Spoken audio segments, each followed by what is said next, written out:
In the shadowed underbelly of Chicago, where the wind howled through concrete canyons and wealth carved its dominion from the despair of the forgotten, Victor Langston had ruled unchallenged for 3 decades, not with a scepter of gold, but with a ledger stained in the ink of shattered lives. He didn't merely open doors in this city, he owned them lock and key, transforming justice into a grotesque bazaar where innocence was a tattered rag, hawked by the desperate and guilt, a glittering prize bid on by the elite. His signature, a flourish of power etched at the bottom of every crooked contract, sealed fates with the finality of a guillotine's drop, each stroke a testament to his dominion over the city's soul. His influence seeped like poison into every institution, corroding the steel of law and order until it rusted beneath his touch, and his name became a whispered malediction in the marbled halls of power.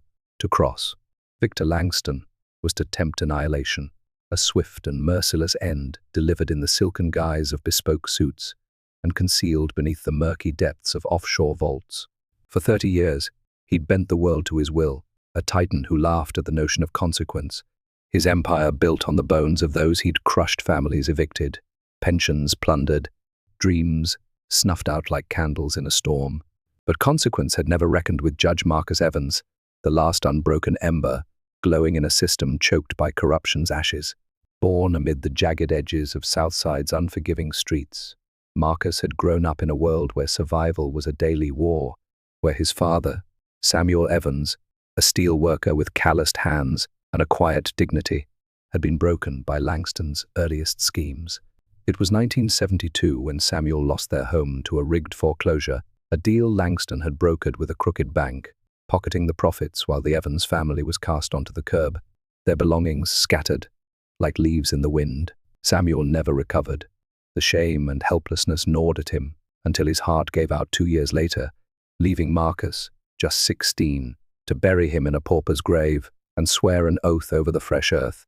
He'd fight the men who preyed on the powerless, no matter the cost. That vow had carried him through sleepless nights in a cramped tenement, through years of law school funded by his mother, Ruth's endless shifts at a greasy diner, through every obstacle thrown in his path by a system that favored the rich and scorned the poor. Now, after 30 years on the bench, Marcus Evans stood as a legend, a man who'd never bent, never bribed, never turned away from the hard truths others ignored. His reputation was a blade honed by time, cutting through the lies of the corrupt, a nightmare to those who thought justice could be bought. And today, in the charged stillness of Courtroom 237, that blade was poised to strike his gavel, fell with a crack that echoed like thunder rolling down the city's steel canyons, pitting Langston's gilded empire against Marcus's unyielding truth. Justice had crouched in the dark for decades, its voice stifled by money and fear, but here, now, beneath the weight of Evans' steady hand, it would rise with a fury long overdue, a reckoning that would shake Chicago to its foundations and remind the powerful that even titans could fall. The morning sun clawed its way through the high windows of Courtroom 237, slicing through the dust motes that hung in the air and casting long, jagged shadows across the rows of polished oak benches. In his chambers, Judge Marcus Evans stood before the chipped mirror, his hands steady as he adjusted the heavy black robes that draped over his broad shoulders. Those hands dark, weathered, scarred from a youth spent hauling crates to help his mother pay the rent, smoothed the fabric with a ritualistic care, as if each fold carried the weight of the battles he'd fought to wear it.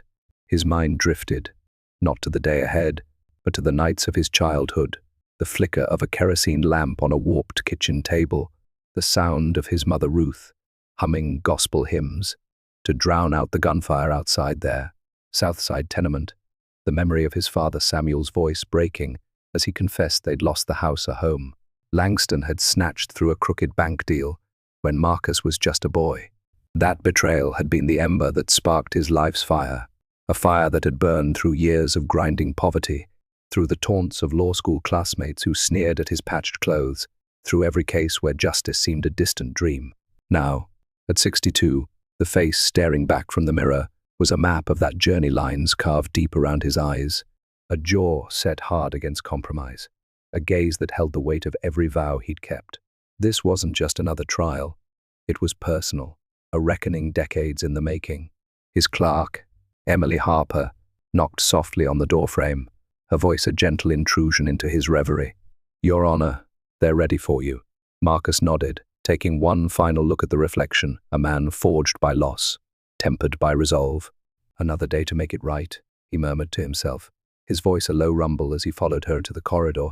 The echo of his footsteps, swallowed by the hum of the courthouse, waking to life. The courtroom thrummed with a restless energy, a low buzz rising from the packed gallery like static before a storm. Reporters jostled for position, their notebooks poised like weapons. Onlookers whispered behind cupped hands, their eyes darting between the empty defense table and the prosecution's stern ranks. The air itself seemed to pulse with the weight of what was to come. At the prosecution table, Assistant District Attorney Lena Ortiz sat rigid, her dark hair pulled into a severe bun that mirrored the steel in her spine, her sharp brown eyes glinting with a fire stoked by months of sleepless nights and endless files.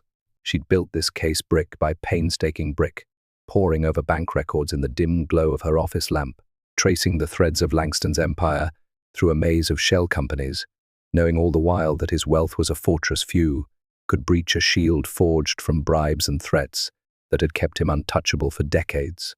The defense table, by contrast, stood conspicuously empty, its polished surface gleaming under the lights like a taunt. Evans glanced at his watch, the hands ticking past 9:15. Langston was late again, a deliberate jab at the court's authority, a signal that he answered to no one. At 9:27, the heavy double doors burst open with a bang that reverberated through the room, silencing the murmurs mid-breath. Victor Langston swept in like a king, entering his court, his phone pressed to his ear, his tailored suit a deep navy pinstripe that screamed money shimmering under the fluorescent lights, his silver hair slicked back with the arrogance of a man who'd never known defeat. "Yes, buy the shares now," he barked into the receiver, his voice a sharp command that cut through the stillness, ignoring the bailiff's disapproving glare, as if the man were an insect beneath his notice. "I don't give a damn what the analysts say, just do it, and do it fast." The bailiff, a burly man with a weathered face and a voice honed by years of shouting down chaos, stepped forward and intoned, "All rise for the Honorable Judge Marcus Evans." The entire courtroom surged to its feet, in a rustle of coats and creaking benches except Langston, who sprawled in his chair, one leg crossed over the other, continuing his call as if the proceedings were a minor annoyance interrupting his day. A collective gasp rippled through the gallery, a wave of shock and indignation that swelled and broke against the walls. Even his attorney, Catherine Pierce, flinched visibly, her pale hand darting out to tug at his sleeve in a futile attempt to rein him in a gesture. He shrugged off with a flick of his wrist. Evans took his seat behind the bench, his broad frame filling the space with a quiet authority that needed no flourish to command respect. His expression remained impassive, a mask of calm honed by decades of facing down men like Langston, men who thought wealth could buy absolution, who saw the law as a plaything to be twisted or discarded. But beneath that calm burned a fire, a ember stoked by the memory of his father's trembling hands signing away their home, by the sound of his mother's sobs muffled behind a locked door, by every case where justice had slipped through his fingers because power trumped truth.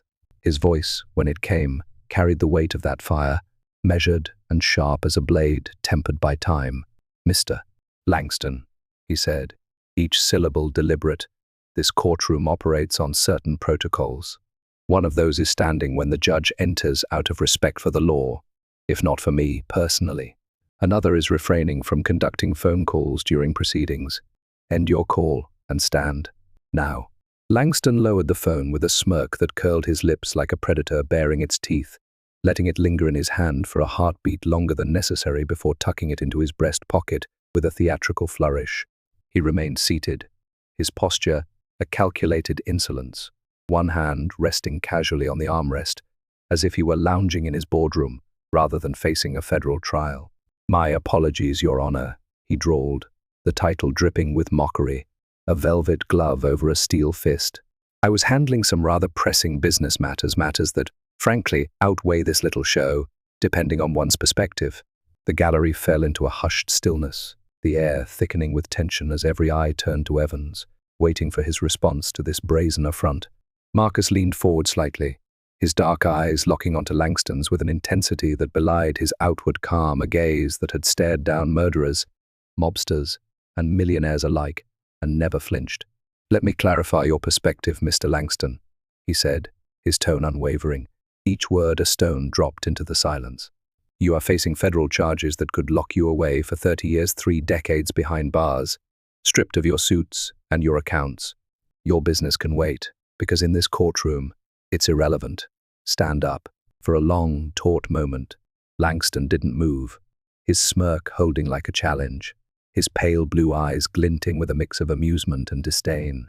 The tension in the room grew thick enough to choke on, a palpable force pressing against the walls as the gallery held its breath, waiting to see if this titan would bend.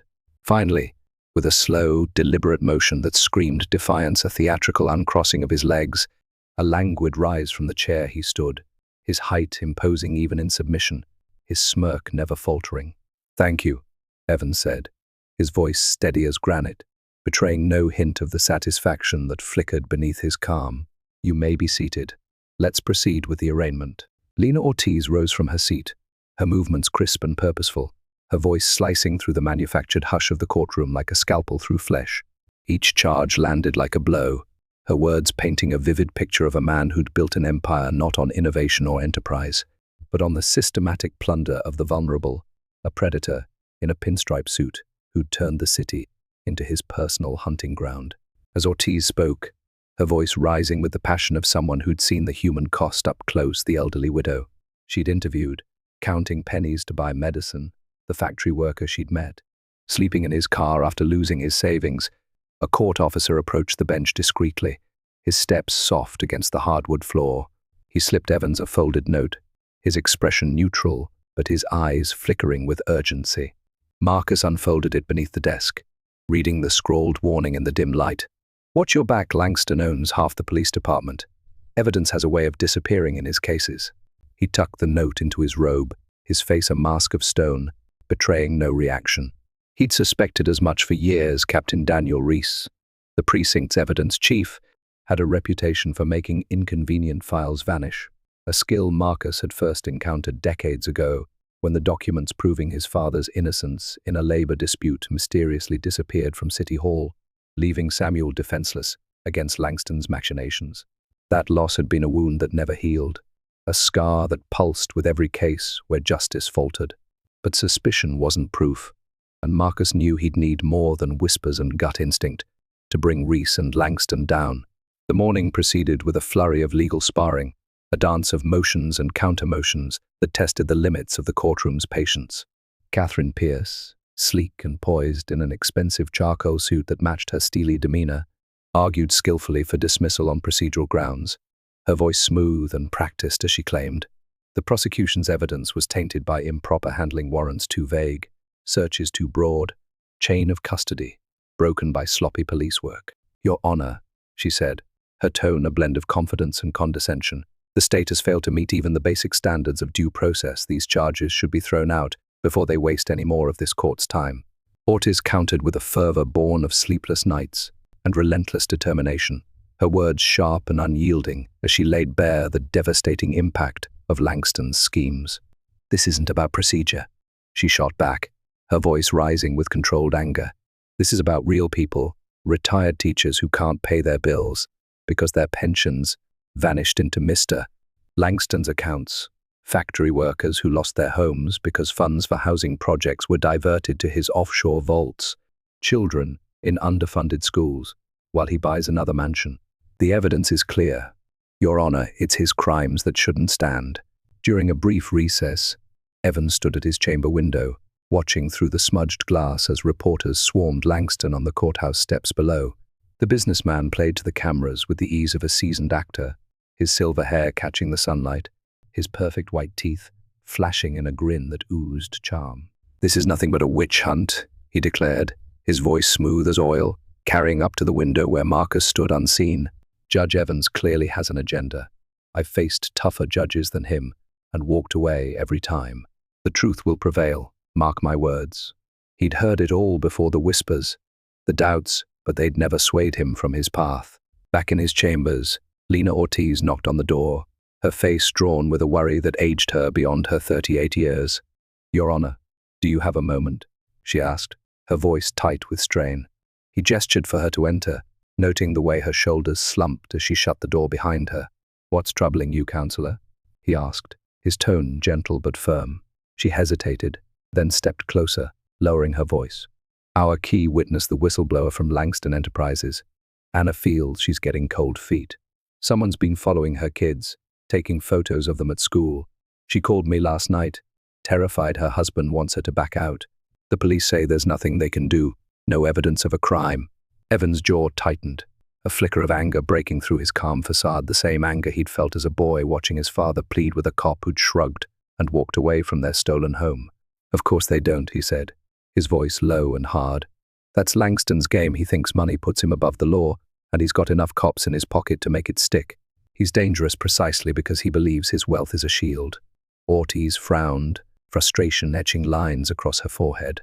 "How do we fight that, Your Honor? Every time we push, he pulls strings we can't even see."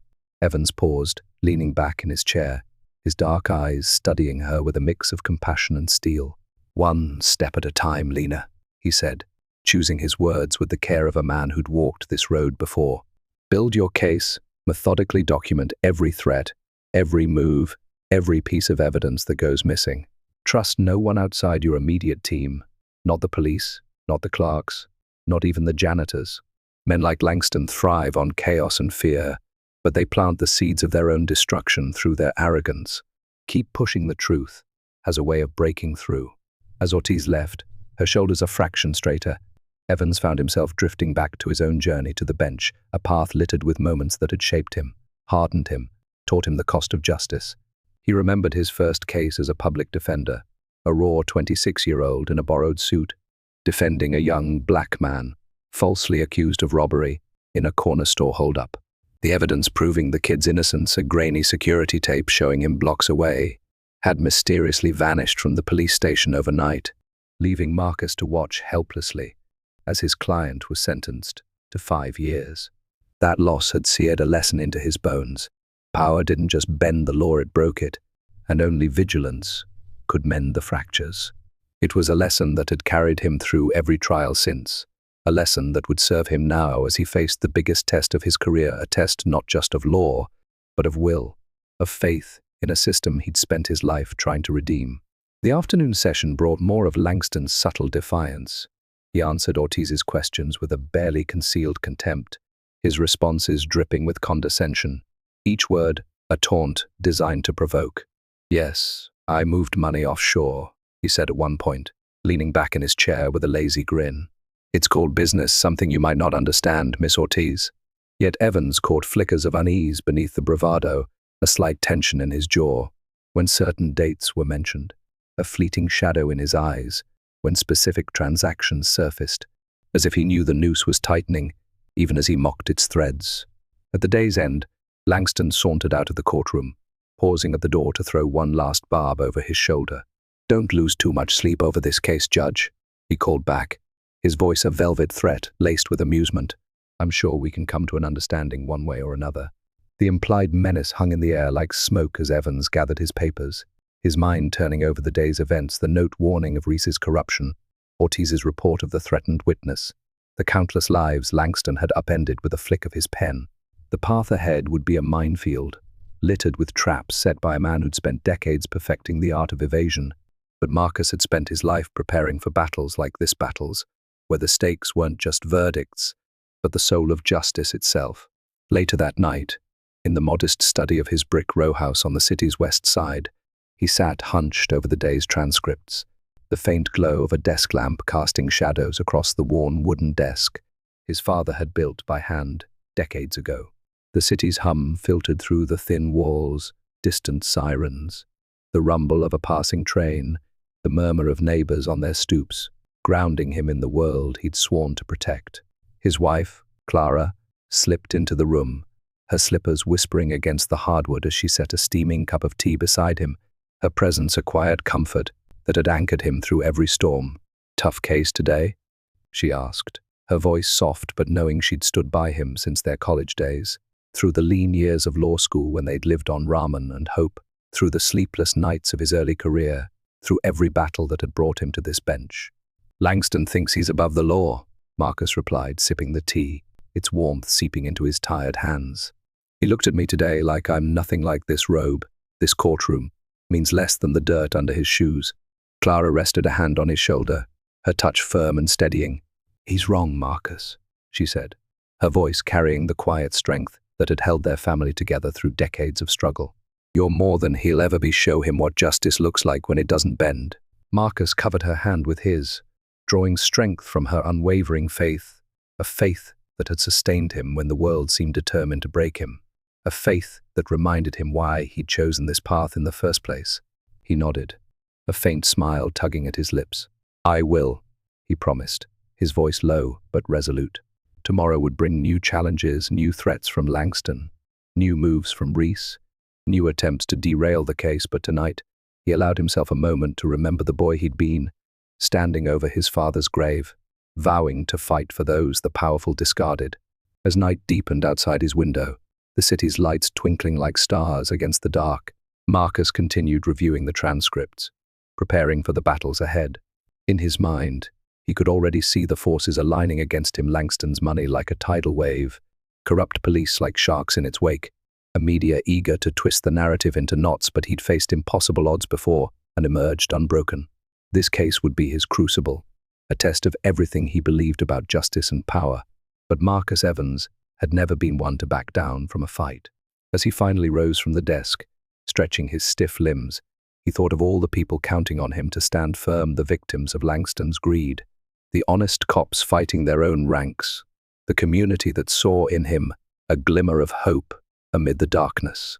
Tomorrow loomed large, a battlefield waiting to be claimed, but tonight, Judge Marcus Evans slept soundly. Secure in his purpose, the law was on his side, and in his courtroom, at least, justice would prevail.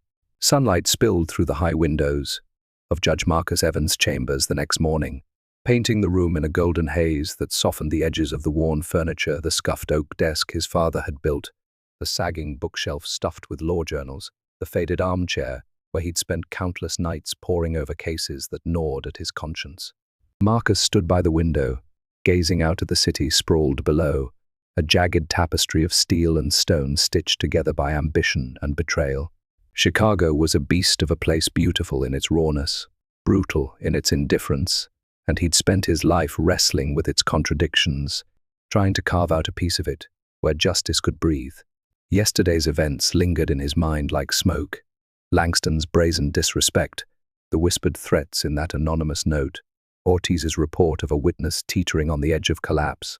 Langston's empire was a machine of corruption, its gears greased with money and fear, and Marcus knew it wouldn't yield, without a fight that would test every ounce of his resolve. His contemplation was interrupted by a sharp rap at the door, the sound cutting through the morning quiet like a gunshot. Catherine Pierce strode in, her platinum hair pulled into a severe bun that matched the hard lines of her face, her designer heels clicking against the hardwood floor with the precision of a metronome counting down to chaos. Her reputation preceded her, a legal shark who'd never lost a high-profile case, not because she championed truth, but because she excelled at dismantling it, finding the cracks in the law and prying them wide open with a predator's finesse. In her arms, she carried a thick stack of motions, papers that rustled like the wings of a vulture circling its prey. "Your Honor," she announced, her voice smooth and clipped as she placed the stack on his desk with a thud. "I filed several motions regarding evidence admissibility. We have serious concerns about the chain of custody for key documents. In this case, there's clear evidence of mishandling by the police department." Evans picked up the first motion, his dark eyes scanning its contents with a practiced speed that belied the storm brewing beneath his calm exterior. The legalese was dense and meticulous, a web of technicalities designed to strangle the prosecution's case before it could draw breath claims of improper storage. Unsigned logs, evidence bags, left unsecured in a precinct notorious for losing what didn't serve its masters. "Miss Pierce," he said, his tone even but edged with a quiet steel, "you're challenging the admissibility of virtually every piece of evidence the prosecution has gathered." She met his gaze unflinchingly, her smile sharp and cold, not reaching the icy blue of her eyes. "With good reason, Your Honor," she replied, her voice carrying the confidence of someone who'd danced this dance 100 times and never missed a step. "We believe proper procedures weren't followed. Captain Daniel Reese's department has already acknowledged mishandling several key items, and we have statements to that effect. This isn't a case, it's a house of cards, and it's time it came down." Before Evans could respond, the door flew open again, banging against the wall with a force that made Emily Harper jump in her chair outside. Lena Ortiz burst into the room, her face flushed with a fury that turned her brown eyes into blazing coals, her breath coming in short, sharp gasps, as if she'd run the length of the courthouse to get here. "Your Honor," she said, her voice trembling with barely contained rage. "The whistleblower's testimony, all of it has vanished from the evidence locker. Reese claims it was an administrative error, but this is the third piece of evidence. We've lost this week, third time, in 7 days. This isn't a mistake, it's a pattern, and it's got Langston's fingerprints all over it." Pierce's smile widened, a predator sensing blood in the water, her posture shifting ever so slightly as if savoring the moment. "Sounds like the prosecution needs to keep better track of their materials," she said, her tone dripping with mock sympathy. "If they can't secure their own evidence, how can they expect this court to take their case seriously?" Evans raised a hand, his broad palm cutting through the air like a wall, silencing both women with a single gesture, a move honed by years of commanding rooms where tempers flared and egos clashed. "Enough," he said, his voice a low rumble that carried the weight of authority without needing to shout. "Miss Pierce, I'll review your motions and rule on them in due course. Bring me evidence, not insinuations. Miss Ortiz, document the missing testimony, every detail, every timestamp, every name involved, and file a formal complaint with my office by end of day. I want it on the record." "That's all for now, out, both of you." Pierce inclined her head with a faint nod, her expression unreadable as she gathered her papers and swept out of the room, her heels clicking a staccato retreat. Ortiz lingered for a moment, her fists clenched at her sides, then nodded curtly and followed, her footsteps heavier, burdened by the weight of a case, slipping through her fingers. Marcus sat back in his chair, the leather creaking under his weight, and let his mind connect the dots. The anonymous note from yesterday had warned him about evidence disappearing. Langston owns half the police department, and now it was happening right under his nose, with Reese at the center of it all. He'd known Reese for years, a man who'd risen through the ranks not on merit but on favors, a cop whose loyalty shifted with the highest bidder. Marcus remembered a case from his early days on the bench, a drug bust, where key evidence, a taped confession, had vanished from Reese's precinct, letting a mid-level dealer walk free while the street mourned another overdose. The pattern was the same then as now. Files lost, logs altered, excuses piled high like dirt over a grave. Across town, in the opulent sprawl of Victor Langston's lakefront mansion, a different scene was unfolding, one that mirrored the shadows creeping into Evans' thoughts. Langston lounged by his infinity pool, the water shimmering like liquid glass under the morning sun, a glass of expensive scotch cradled in his manicured hand as he watched the city skyline glitter in the distance, a kingdom. He'd claimed peace by bloody peace. Captain Daniel Reese paced nervously on the marble tiles beside him, his uniform crisp, but his demeanor fraying at the edges, sweat beading on his forehead, despite the cool breeze off Lake Michigan. "Relax, Daniel," Langston drawled, his voice smooth and languid as he swirled the amber liquid in his glass, watching it catch the light. "Everything's going according to plan, the evidence is gone, and that self-righteous judge can't do a damn thing about it. He's a relic, clinging to a system that doesn't exist anymore." Reese stopped pacing, wiping his brow with a shaky hand, his voice low and tense. "It's not that simple. Victor Evans isn't like the others. He's asking questions, demanding documentation, pushing where he shouldn't.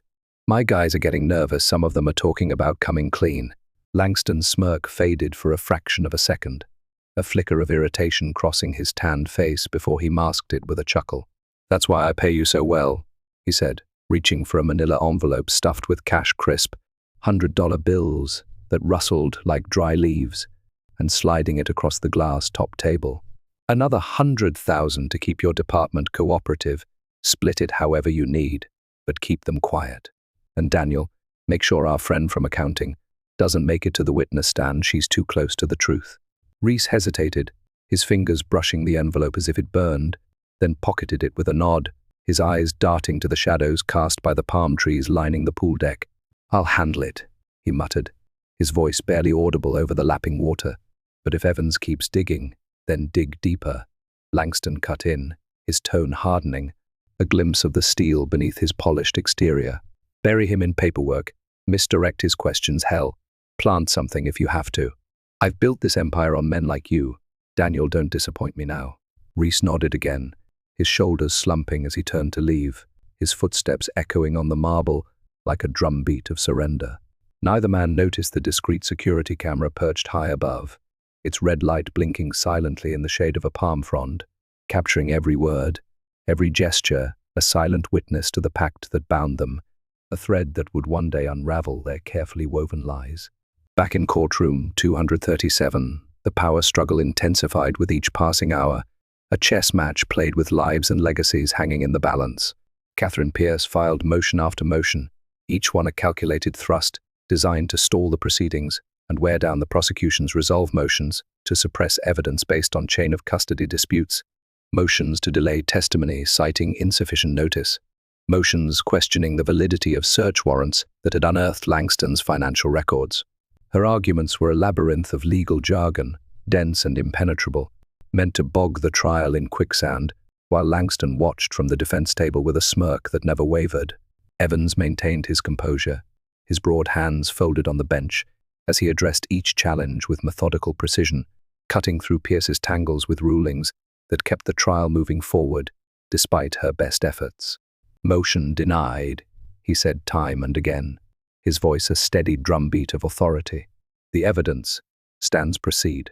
But Langston's behavior grew increasingly provocative, a deliberate escalation that tested the limits of Marcus's patience, a patience forged in the fires of 1,000 courtroom battles but not infinite.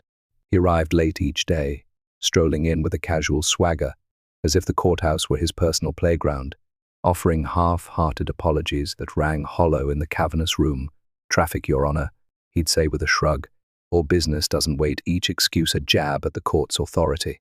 During testimony, he made a show of checking his phone, his fingers dancing across the screen with ostentatious disinterest, or whispering loudly to Pierce about matters unrelated to the case: stock prices, dinner plans, a new yacht he'd eyed, all designed to provoke a reaction, to assert his dominance in a space where he should have been humbled. The gallery murmured with each infraction, their whispers a chorus of outrage and fascination, but Evans held his ground, his expression a mask of calm that belied the storm beneath. Finally, during an afternoon session, as Ortiz questioned a forensic accountant about discrepancies in Langston's tax filings, Marcus addressed him directly, his voice firm but unshaken, cutting through the chatter like a blade through silk.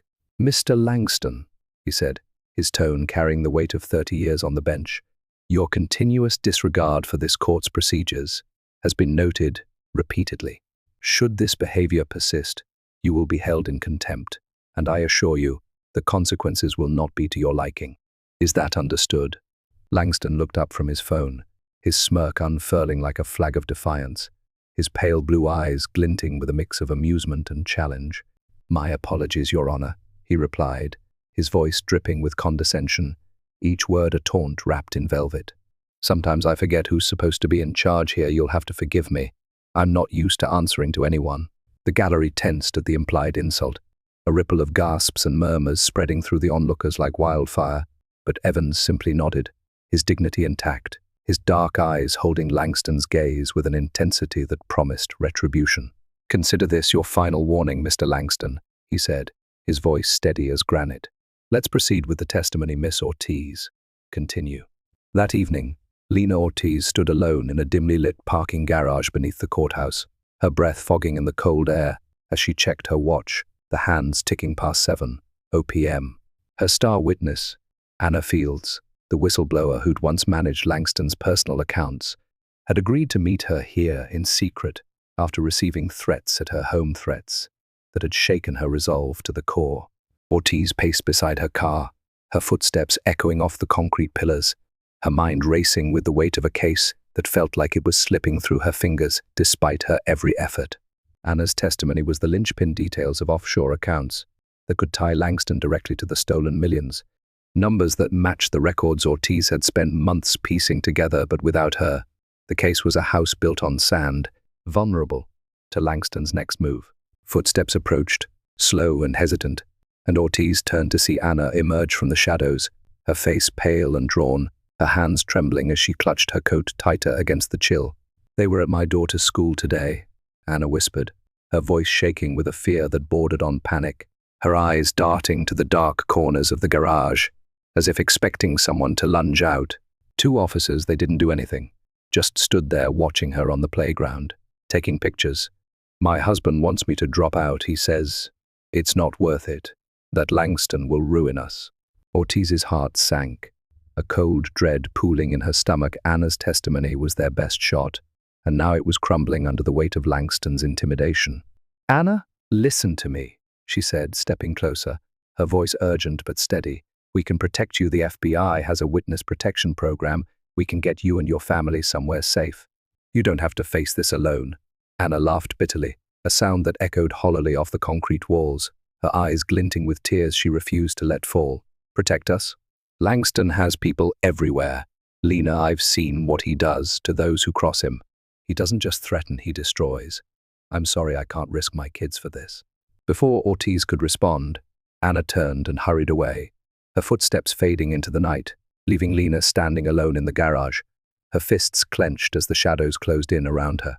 Meanwhile, Judge Evans worked late in his chambers, the courthouse silent save for the hum of the heating system and the occasional creak of the old building settling into the night. He sat at his desk, surrounded by stacks of case law volumes, their pages yellowed and dog-eared from years of use, searching for precedents that might guide him through the mounting challenges of this trial, a trial that was becoming less about financial crimes and more about the soul of the city itself. A soft knock interrupted his research, pulling him from a dense passage on evidence tampering. "Come in," he called, expecting Emily with a fresh pot of coffee to fuel his late-night vigil. Instead, a young police officer stepped inside, carefully closing the door behind him with a click that echoed in the quiet room. "Judge Evans," the officer said, his voice low but firm. "I'm Officer Ryan Keller. The first need to tell you something about Captain Reese and Mr. Langston." Marcus leaned forward, his interest piqued, his dark eyes studying the young man with a mix of curiosity and caution. Keller was in his mid-20s, with a lean build and a nervous energy that crackled beneath his crisp uniform, his brown hair cropped short under his cap. "Go on, son," Evans said, his tone encouraging but guarded. He'd learned long ago that trust was a rare commodity in a city like this. Keller swallowed hard, his Adam's apple bobbing as he gathered his courage. "Last week I was assigned to the evidence room. I saw Reese remove files from this case. No protocol, no sign-out, nothing by the book. When I questioned him, he said it was special handling and told me to mind my own business. I reported it to Internal Affairs, but nothing happened. Nobody wants to touch it." Evans nodded slowly, the pieces of the puzzle clicking into place. Reese, the note, the missing testimony. "Why come to me now?" he asked, his voice steady but probing, searching for the truth behind the officer's words. Keller straightened, his jaw tightening with resolve. "My father was a judge, Judge Thomas Keller, worked the circuit court back in the 90s. He taught me that justice matters more than politics, more than fear.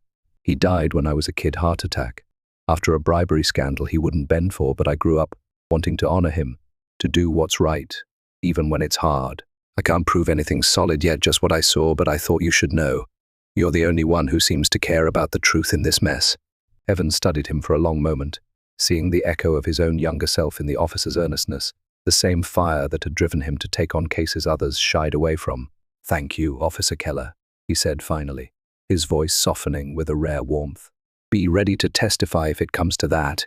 Keep your eyes open and your head down. We'll get to the bottom of this." After Keller left, his footsteps fading down the corridor, Evans found another anonymous note on his desk, slipped under the door, while they'd spoken a single line scrawled in black ink. "Check the offshore accounts. The truth is in the numbers." The next morning, Pierce launched her most aggressive attack yet, filing a motion to suppress all evidence related to Langston's financial records. Her arguments a barrage of legal artillery aimed at the heart of Ortiz's case. "Your Honor," she said, standing tall in her charcoal suit, her voice smooth and commanding. The prosecution obtained these records through questionable means. The warrant was overly broad, the search exceeded its authorized scope, and the chain of custody is a shambles, thanks to Captain Reese's own admission of errors. This evidence is tainted, it must be excluded. Ortiz shot to her feet, her tone fierce and unyielding.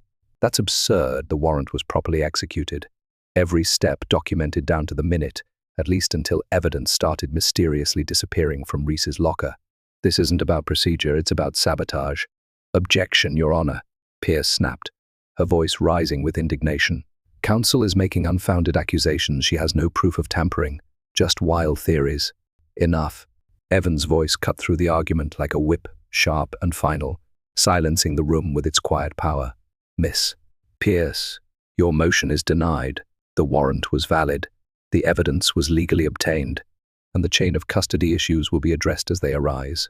Miss Ortiz, unless you have concrete proof of tampering, names, dates, witnesses, keep such allegations out of my courtroom. We're here for facts, not speculation. Proceed. Pierce sat with a faint nod, her expression unreadable, while Ortiz exhaled sharply, her frustration palpable but contained as she returned to her notes. During the lunch recess, Langston appeared on a local news program, playing the victim card with a skill that bordered on artistry, his silver hair gleaming under the studio lights, his tailored suit pristine as he leaned into the microphone. "This trial is a travesty," he declared, his voice smooth and resonant, carrying the weight of a man accustomed to being heard.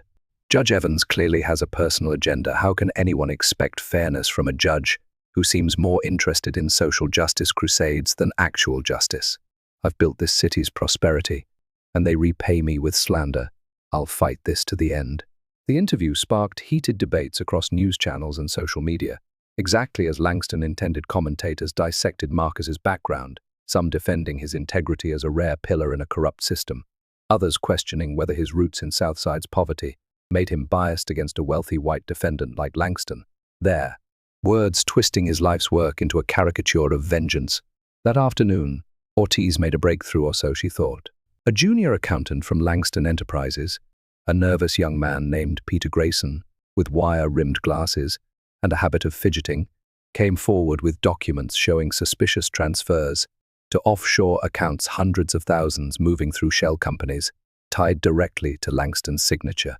Ortiz met him in a cramped coffee shop across from the courthouse, the air thick with the smell of burnt espresso and the hum of hurried conversations, her heart pounding as he slid the papers across the table with trembling hands. "I found these in a locked drawer. Victor didn't know I had access," Grayson whispered, his voice barely audible over the clatter of cups. "It's all there, dates, amounts, accounts. But if he finds out," before Ortiz could secure the evidence and whisk Grayson to safety, two of Reese's officers burst into the shop, their badges flashing as they hauled him away on dubious drug charges, a baggie of pills found in his pocket, a charge so flimsy it stank of fabrication. "This is getting out of hand," Ortiz told Evans in his chambers after hours, her voice tight with exhaustion and fury as she paced the room, her heels scuffing the hardwood. "Every time we make progress, the police intervene. It's like fighting a ghost we can't touch. We know they're Langstons, but we can't prove it, not yet." Evans nodded thoughtfully, his broad hands folded on the desk, his mind turning over the mounting evidence, the note, Keller's story, the photos on that thumb drive he'd found last night, Reese taking envelopes from Langston at a diner, a park, a shadowed warehouse, each image a nail in the coffin of their conspiracy. "Keep building your case, Miss Ortiz," he said, his voice calm but firm, a lifeline in the storm. "Document every move, every threat, every arrest, every piece that goes missing. Sometimes the truth surfaces when we least expect it, brought to light by the very hands trying to bury it." As if proving his point, a new piece of evidence emerged that evening. A thumb drive slipped under his chamber door while he'd stepped out for coffee, containing more photos of Reese and Langston, timestamps placing them together on nights when evidence vanished. The source remained anonymous, a shadow ally in this war, but the implications were impossible to ignore. Langston's grip on the precinct was real, and Reese was his enforcer, a puppet dancing on strings of cash and fear. Across town, Victor Langston hosted a lavish party at his mansion that night, a glittering affair that mocked the trial's gravity, crystal chandeliers casting rainbows across the ballroom, champagne flowing like water, the city's elite mingling around his pool, as if the charges against him were a minor inconvenience soon to be swept away. He stood at the center of it all, a king in his court, his silver hair catching the light as he raised a glass to his guests, his voice carrying over the murmur of laughter and clinking glasses. Marcus Evans is about to learn a harsh lesson about how things really work in this city, he said, his tone a blend of amusement and menace, a toast to his own invincibility. By the time this trial ends, he'll wish he'd never heard my name, mark my words. This is just a bump in the road. The crowd chuckled, their faces flushed with liquor and loyalty, oblivious to the cracks forming in the foundation of Langston's empire, cracks that would widen with every passing day. But Langston's confidence was a house of cards, fragile despite its grandeur. In a quiet corner of the city, Officer Ryan Keller met secretly with FBI agents in a nondescript diner, the kind of place where the coffee was bitter and the booths were sticky, sharing what he knew about Reese's corruption, dates of missing files, overheard bribes, names of cops who'd taken Langston's money. His hands shook slightly as he slid a notebook across the table, his voice low but resolute. I've been keeping track every time something disappears. Reese meets Langston within 24 hours. It's a system, and it's rotten. In her office, Lena Ortiz burned the midnight oil, her desk buried under stacks of financial records, her eyes bleary as she traced a pattern in the offshore accounts, a trail of money flowing through fake charities to high-ranking officials, a web that stretched beyond Chicago to cities nationwide. Each discovery was a spark, a flare in the dark that promised to illuminate Langston's crimes if she could just hold it together long enough. The next morning, Judge Evans arrived at the courthouse early, the sky still streaked with the gray of dawn, preparing for another day of legal warfare. He sat in his chambers, the thumb drive's contents spread across his desk, photos of Reese and Langston, their faces frozen in moments of complicity, a timeline of corruption unfolding in stark black and white. Southside had taught him resilience, law school had sharpened his mind, his father's ruin had steeled his purpose. A noise in the corridor snapped him out of his thoughts. Through his half-open door, he glimpsed Reese in a hushed, intense conversation with Pierce, their heads bent close, their furtive glances darting toward his chambers, like thieves caught in the act. Marcus allowed himself a faint smile, recalling his mother's old saying, etched into his memory from those long nights at the kitchen table. The truth is, like water, it always finds a way to flow, no matter how hard they try to dam it up. Langston's empire of corruption was showing fissures, tiny cracks at first, but growing wider with every misstep, every overreach, every moment of hubris. That water was seeping through, slow but relentless, and Marcus knew it was only a matter of time before it burst free. As the courtroom filled for another day of proceedings, he noted a shift in Ortiz's demeanor. She carried herself with a renewed confidence, organizing her papers with a purpose that suggested she'd found something significant, something that might tip the scales. Langston arrived right on time for once, a rare concession, but his usual smugness seemed strained, his silver hair slightly askew, his navy tie knotted with a haste that betrayed his calm facade. Pierce whispered urgently in his ear as he took his seat, her words lost to the hum of the room, but his face darkened at whatever she said, a shadow passing over his features. Evans called the court to order, his gavel striking the bench with a crack that silenced the chatter, his broad frame filling the space behind it with an authority that needed no words to assert itself.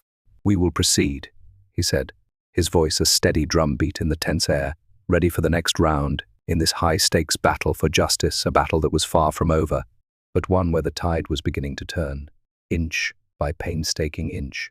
Sometimes he reflected as he surveyed the room, the gallery's eager faces, Ortiz's determined stance, Langston's brittle smirk. The biggest victories weren't won in dramatic flourishes or thunderous confrontations, but in the patient, unyielding accumulation of truth upon truth, brick upon brick, until the weight of it crushed even the mightiest lies.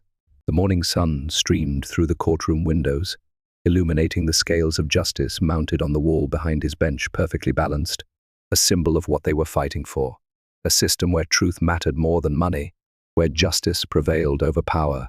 Looking at Langston's arrogant face, Marcus allowed himself a moment of quiet satisfaction. The businessman thought he held all the cards, but he'd made a fatal mistake. He'd underestimated the strength of those who fought not for greed or glory, but for the simple, unshakable belief that right could still triumph over might.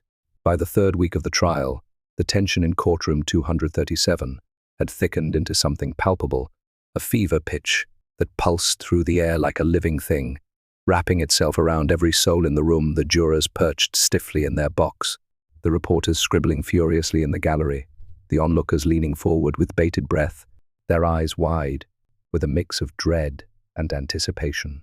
The high windows let in a muted grey light, the sky outside heavy with clouds that mirrored the storm brewing within, casting the oak benches and panelled walls in a sombre hue that seemed to deepen with every revelation. Judge Marcus Evans sat behind the bench, his broad frame a steady anchor in the chaos, his dark eyes sweeping across the room, with a calm that belied the weight pressing down on his shoulders. He'd seen trials turn ugly before cases where tempers flared and truths twisted, but this was different. A battle that felt like it was tearing at the very fabric of the city he'd spent his life trying to shield. His gavel rested on the bench, its worn handle a silent testament to the decades he'd wielded it, a tool that had struck down lies and lifted up justice time and again. Today, it would strike again. The bailiff's voice cut through the hum, sharp and authoritative. The court calls Grace Langston to the stand. A murmur rippled through the gallery, heads turning as Victor Langston's younger sister stepped forward, her heels clicking against the hardwood floor with a measured precision that echoed in the tense silence.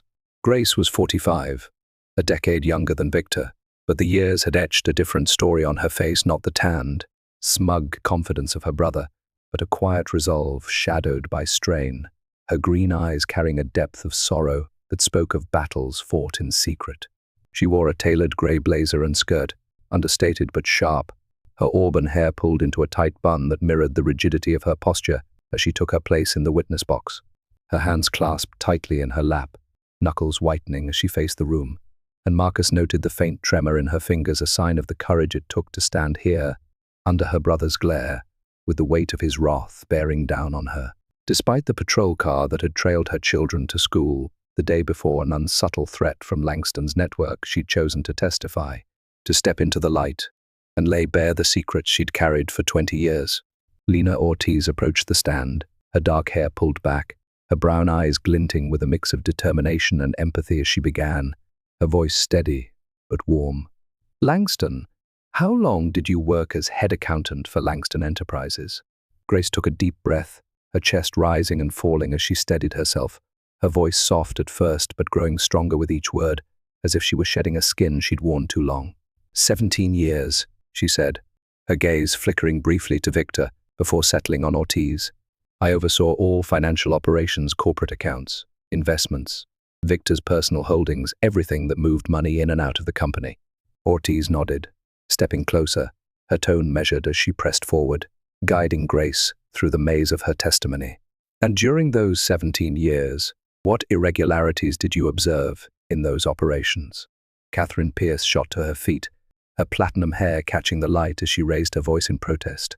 "Objection, Your Honor. This calls for speculation. The witness isn't qualified to judge what's irregular without context." Evans tilted his head slightly, his dark eyes shifting to Pierce with a calm that silenced her bluster before he even spoke. "Overruled," he said, his tone even but firm. "The witness's direct observations as head accountant are relevant. She's not speculating, she's reporting what she saw. Proceed, Miss Langston." Grace exhaled, a faint quiver in her breath as she leaned forward, her hands unclenching slightly as she found her footing. "It started with small discrepancies," she began, her voice steadying like a river finding its course. "Money moving between accounts in ways that didn't make sense, transfers logged as consulting fees to companies that didn't exist, withdrawals that disappeared into dead-end trails. Then I discovered the offshore accounts, dozens of them, hidden under shell companies with names like Aurora Holdings and Pinnacle Ventures. Victor was siphoning money from everywhere: pension funds for retired teachers and factory workers, community development projects meant to build housing and schools, even children's charities he'd set up as PR stunts. Millions of dollars funneled out of Chicago and into his personal vaults, locked away in places like the Caymans and Luxembourg, where no one could touch them. Langston's facade of indifference cracked, his jaw tightened, a muscle twitching beneath his tanned skin as Grace unraveled the threads of his empire, her words a slow, deliberate dismantling of the myth he'd built around himself. Ortiz stepped closer, her voice rising with a quiet intensity as she guided Grace deeper into the labyrinth of her testimony, her questions sharp and precise. Can you give us an example of one of these transactions? Something specific that stood out to you? Grace nodded, her eyes dropping to her hands for a moment as if summoning the memory from a dark corner of her mind, then lifting again to meet Ortiz's gaze. Yes, there was a pension fund for the city's public school teachers, set up in the late 90s.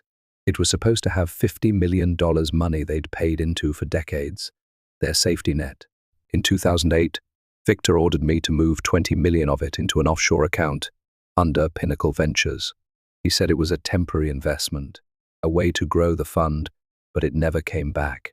The teachers got letters saying the fund had underperformed.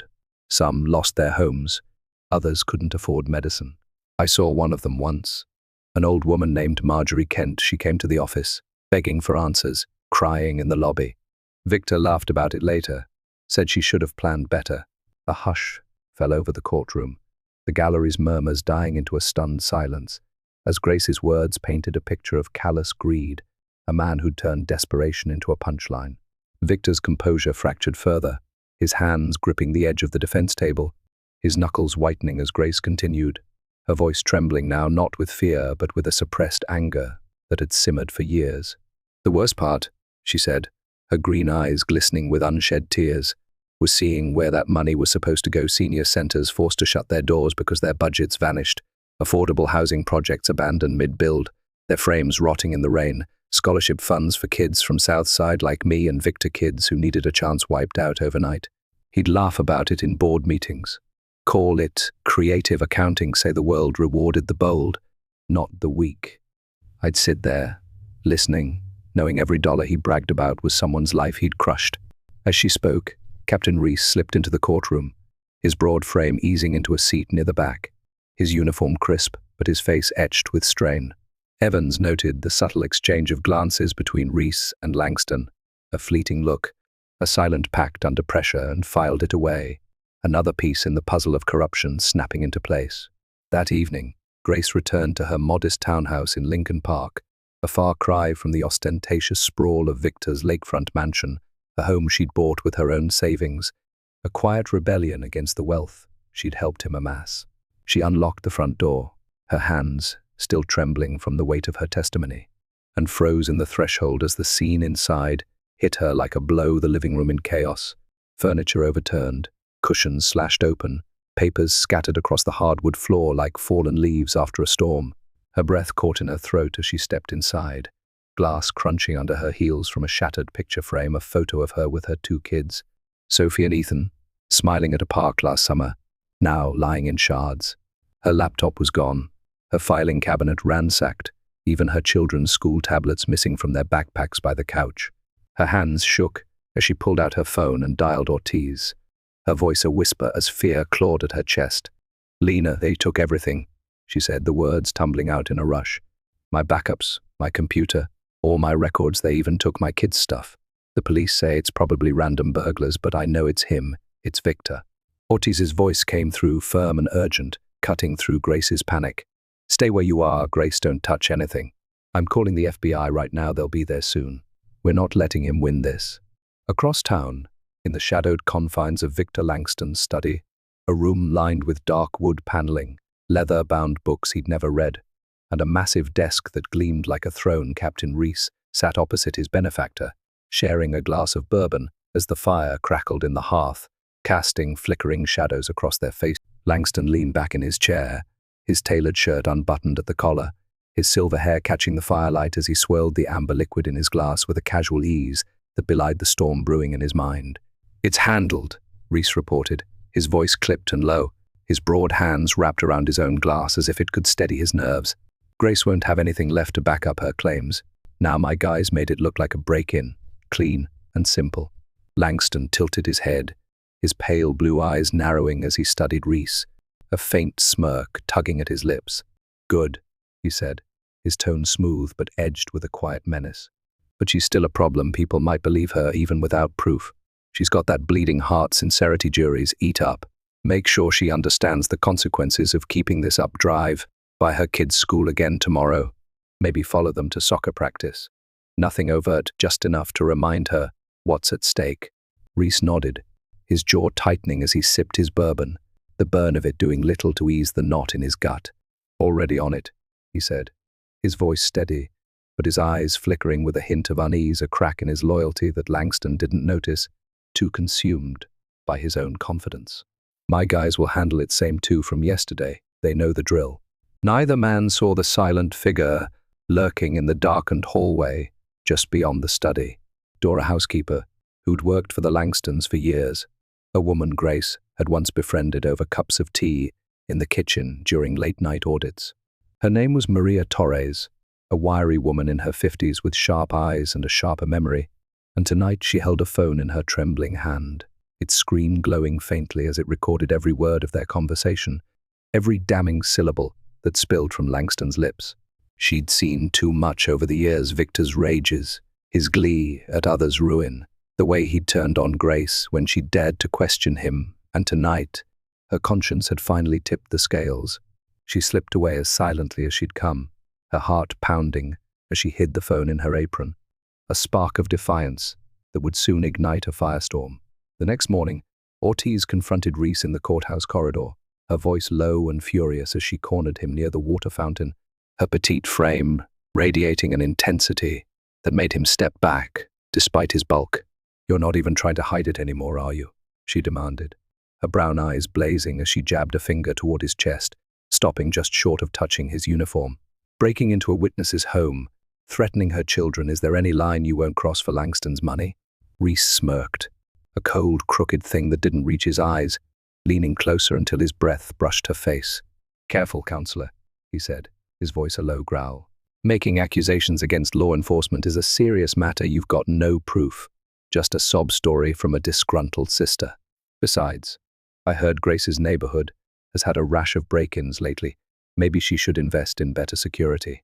Ortiz held his gaze, unflinching despite the menace in his tone, her fists clenched at her sides as she fought the urge to lash out. "We'll see about proof," she said, her voice steady despite the fire in her chest.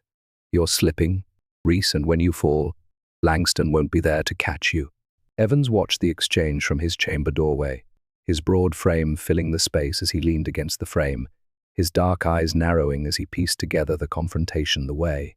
Reese's smirk faltered for a split second, the way Ortiz's shoulders squared with defiance. The corruption was growing bolder, more brazen with each passing day, but it was also getting reckless, leaving trails for those willing to follow them. He'd need hard evidence to act, something beyond notes and photos, something that could stand up in court and break. Langston's grip, but the pieces were falling into place, slow but sure. As Marcus reviewed the day's motions, Pierce's latest salvo, a stack of papers challenging the admissibility of bank records, Ortiz had fought tooth and nail to secure his clerk. Emily Harper poked her head in, her voice hesitant. "Your Honor, there's a visitor. She says her name is Grace Langston, Victor's sister. She insists it's urgent." Marcus nodded, setting the motions aside as Grace entered, her tailored grey blazer slightly wrinkled. Now, her auburn hair slipping loose from its bun, her green eyes shadowed with exhaustion, but burning with a fierce determination that caught him off guard. She carried herself with the same confidence as her brother, but it was tempered by a vulnerability, a tension in her shoulders, a tightness around her mouth that spoke of a woman who'd crossed a line she couldn't uncross. "Judge Evans," she began without preamble, her voice steady despite the tremor in her hands as she set a laptop on his desk. "I'm the one who's been sending you the notes and photos. I've been watching this for years, gathering what I could. I have something you need to see, something that can end this." She opened the laptop and pressed play, the screen flickering to life with a video from the previous night. Langston in his study, Reese across from him, their voices crisp and damning as the firelight danced across their faces. "Grace won't have proof now," Langston said on screen, his tone casual, almost bored. Make it clear her kids are next. Drive by their school, make them sweat. Reese nodded, sealing his fate with a grunt of agreement. Evans watched in silence, his broad hands resting on the desk, his dark eyes fixed on the screen as the implications sank. In this wasn't just financial crime, it was a systematic assault on justice itself, a network of intimidation that reached into every corner of the city. When the video ended, he met Grace's gaze, his voice careful but probing. "Why are you doing this, Miss Langston? Why turn against your own brother now, after all these years?" Grace's laugh was brittle, a sound that cracked like glass under pressure, her eyes glistening with a pain she'd buried deep. "Because Victor stopped being my brother a long time ago, he became something else, something cruel and corrupt. Our father, Henry Langston, was a decent man, built the company from nothing with honest work, steel contracts, construction deals, jobs for people like your dad, Judge. But Victor wanted more faster, dirtier. He forced Dad out in '95, cooked the books to make him look incompetent, drove him to a breakdown that killed him 2 years later. I was there, 22 years old, holding Dad's hand in the hospital while he begged me to stop Victor. I couldn't then, but I swore I'd find a way. I've watched him destroy lives ever since, families like Marjorie Kent's, employees he ruined for asking questions, rivals he crushed with blackmail, all while believing his money made him untouchable." She pulled a flash drive from her pocket, sliding it across the desk with a hand that shook slightly. "This contains years of evidence, recordings, documents, photos I've gathered since he took over. Every meeting where he bragged about buying cops, every email where he planned to silence someone, every transfer. I tracked to those offshore accounts. It's all legal. I recorded it on my property, in spaces I had a right to be. I had lawyers verify everything. I'm tired of watching him hurt people, Judge Evans. It's time someone stood up to him. And if it's not me, who will it be?"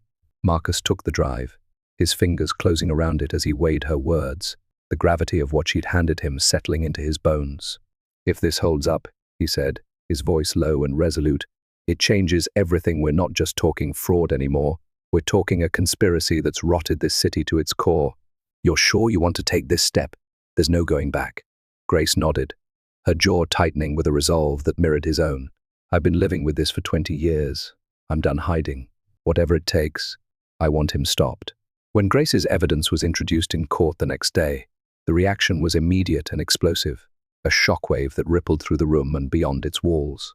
Catherine Pierce launched into a passionate argument, her voice rising with each point as she paced before the bench, her platinum hair gleaming under the lights, like a halo gone rogue. "Your Honor, this is a family vendetta dressed up as testimony," she declared, her tone a blend of indignation and scorn. "These recordings are a violation of my client's privacy. Obtained through deceit by a bitter sibling with an axe to grind, they must be suppressed."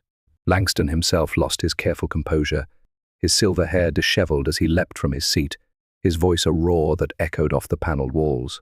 "You vindictive liar," he shouted, pointing a trembling finger at Grace across the room. "You've always been jealous of me, of everything I've built. You're nothing but a parasite trying to tear me down."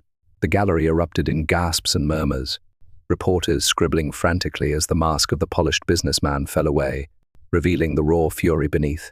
Evans' gavel cracked like thunder, the sound reverberating through the chaos as he raised his voice to restore order, his tone a blade that sliced through the din.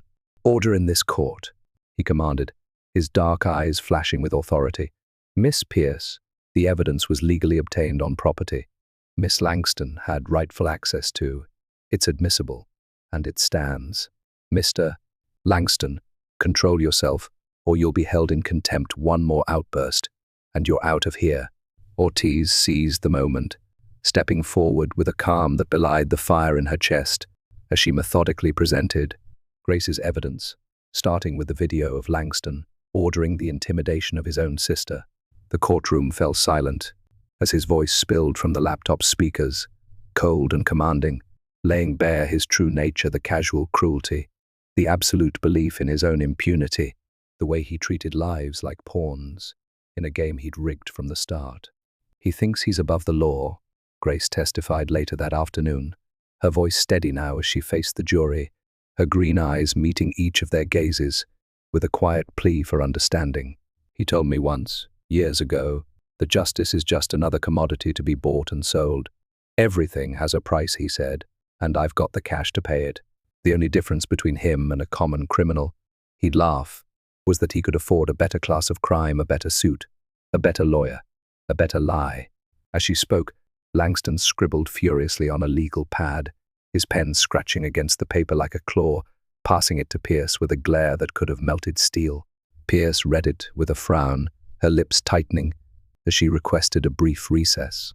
Evans granted it, watching as the defense huddled in urgent conference, Pierce's sharp whispers cutting through Langston's low growls, their body language a tangle of tension and strategy. When they returned, Pierce's approach shifted dramatically. A pivot so sudden it caught even Ortiz off guard. She began laying groundwork for what seemed an insanity defense, questioning Grace about their family history, their father's death, suggesting Victor's behavior stemmed from deep-seated trauma rather than calculated malice. "Isn't it true, Miss Langston," Pierce asked, her voice smooth and probing, "that your brother was deeply affected by your father's decline, that he took on the company to save it, and the pressure broke something in him?" Grace's eyes flashed with a mix of anger and grief, her voice steady but sharp as she countered. "No, Miss Pierce, he didn't save the company, he stole it. He drove Dad out because he wouldn't play dirty, and he celebrated when Dad died, called it one less obstacle. The only thing broken in Victor is his conscience. And that happened long before Dad's breakdown." Ortiz leapt in, her voice cutting through Pierce's next question. "Objection. Your Honor, counsel is testifying. These questions about Mr. Langston's childhood have no bearing on the financial crimes he's charged with." "Sustained," Evans ruled, his tone firm as he fixed Pierce with a look that brooked no argument. "Miss Pierce, stick to relevant lines of questioning, focus on the evidence, not family therapy." The afternoon brought another surprise, a jolt that sent a fresh wave of murmurs through the gallery. A janitor from Langston Enterprises, Miguel Torres, stepped forward with evidence he'd stumbled upon while cleaning late one night in Victor's private office on the top floor of the company's gleaming downtown tower.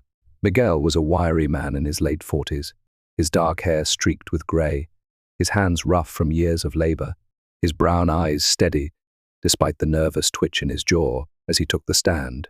Ortiz approached him gently, her voice warm as she began, knowing the weight of what he carried. "Mr. Torres, can you tell us what you found that night?"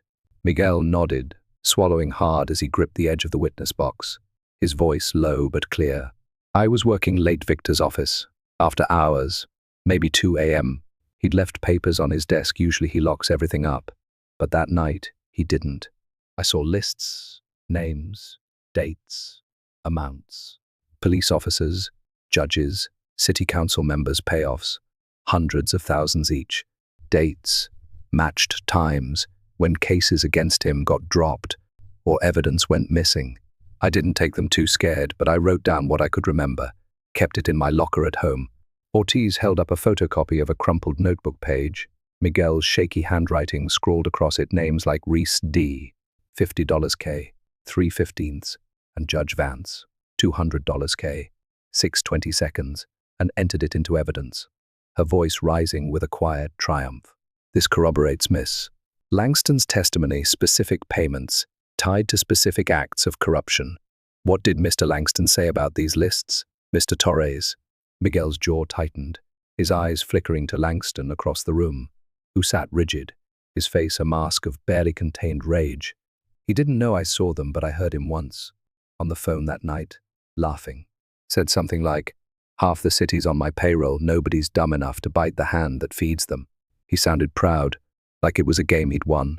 The gallery buzzed, reporters scribbling as Ortiz turned to the jury, letting Miguel's words hang in the air, a damning echo of Langston's own arrogance. But before Miguel could finish his testimony, detailing a second list he'd seen tied to a hospital fire that cleared land for one of Langston's developments, the courtroom doors swung open with a bang. 2 of Reese's officers marched in, their badges glinting under the lights, their faces set in grim determination as they approached the stand. "Miguel Torres," one barked, his voice cutting through Ortiz's next question. "You're under arrest, outstanding warrants for unpaid fines. Come with us now." The gallery erupted in chaos, shouts of protest mingling with the scrape of benches as people surged to their feet, reporters shouting questions over the din. Ortiz rushed toward the officers, her voice sharp with fury. This is outrageous. He's a witness in a federal trial. What warrants? Show me the paperwork.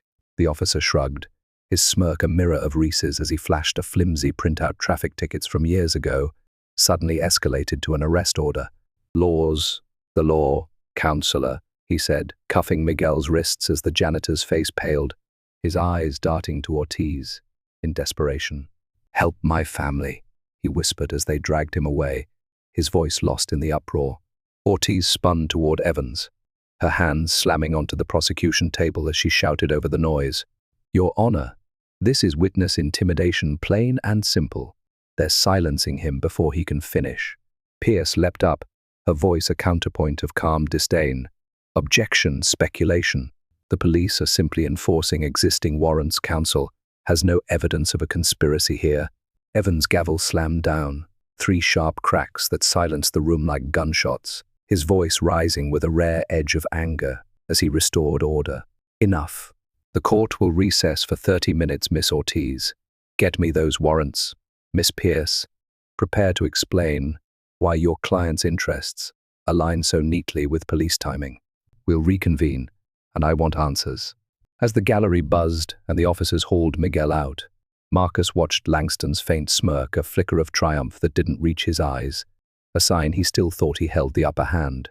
But Evans saw something else too, the way Pierce hesitated, her glance toward Langston laced with unease, a crack in the defense that hinted at doubt.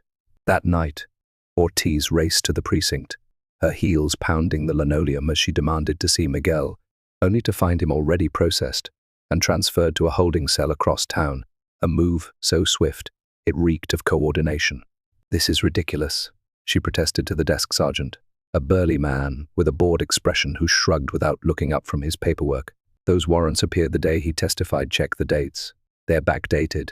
The sergeant smirked, echoing Reese's line. Law's the law. Counselor, he should have paid his tickets. Ortiz stormed out, her phone buzzing with a call from Grace, her voice tight with panic.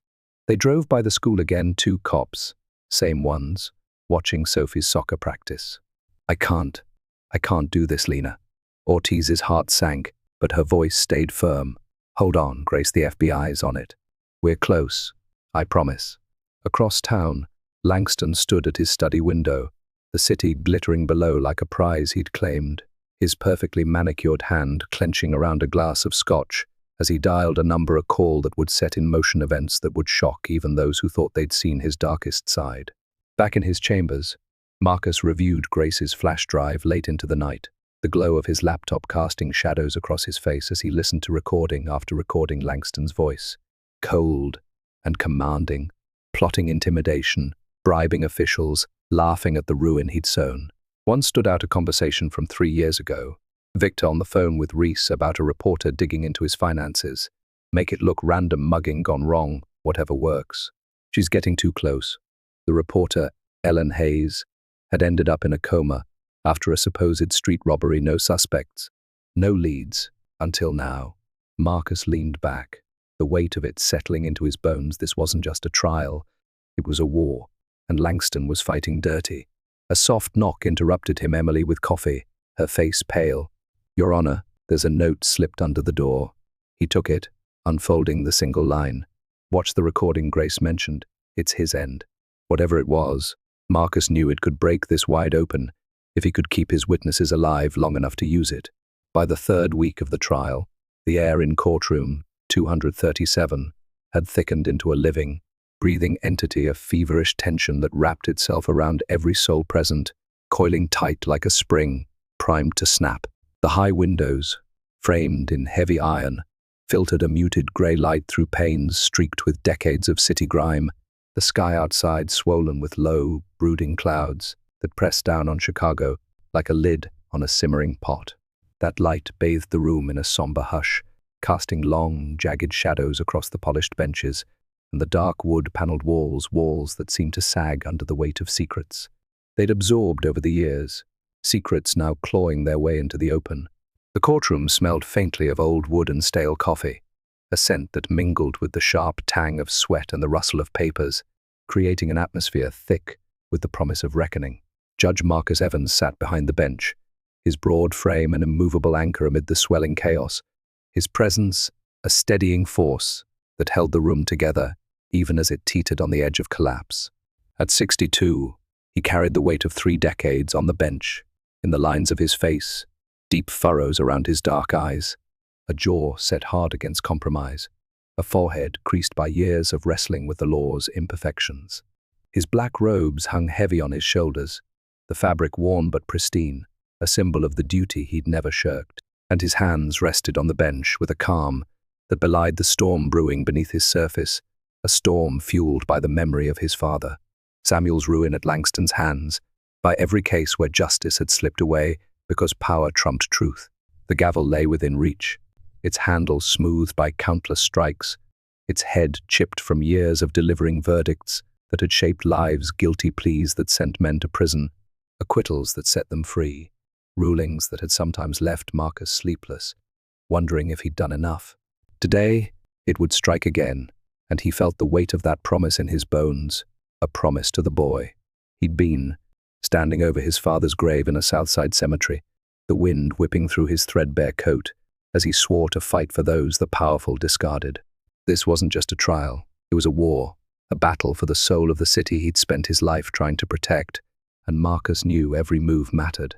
The bailiff stepped forward, his burly frame cutting through the low hum of the room, his voice ringing out sharp and authoritative, honed by years of shouting down courtroom chaos. The court calls Grace Langston to the stand. A murmur rippled through the gallery, a wave of whispers and rustling coats as heads turned, eyes tracking the woman who emerged from the shadowed aisle with a measured grace that belied the storm she carried within.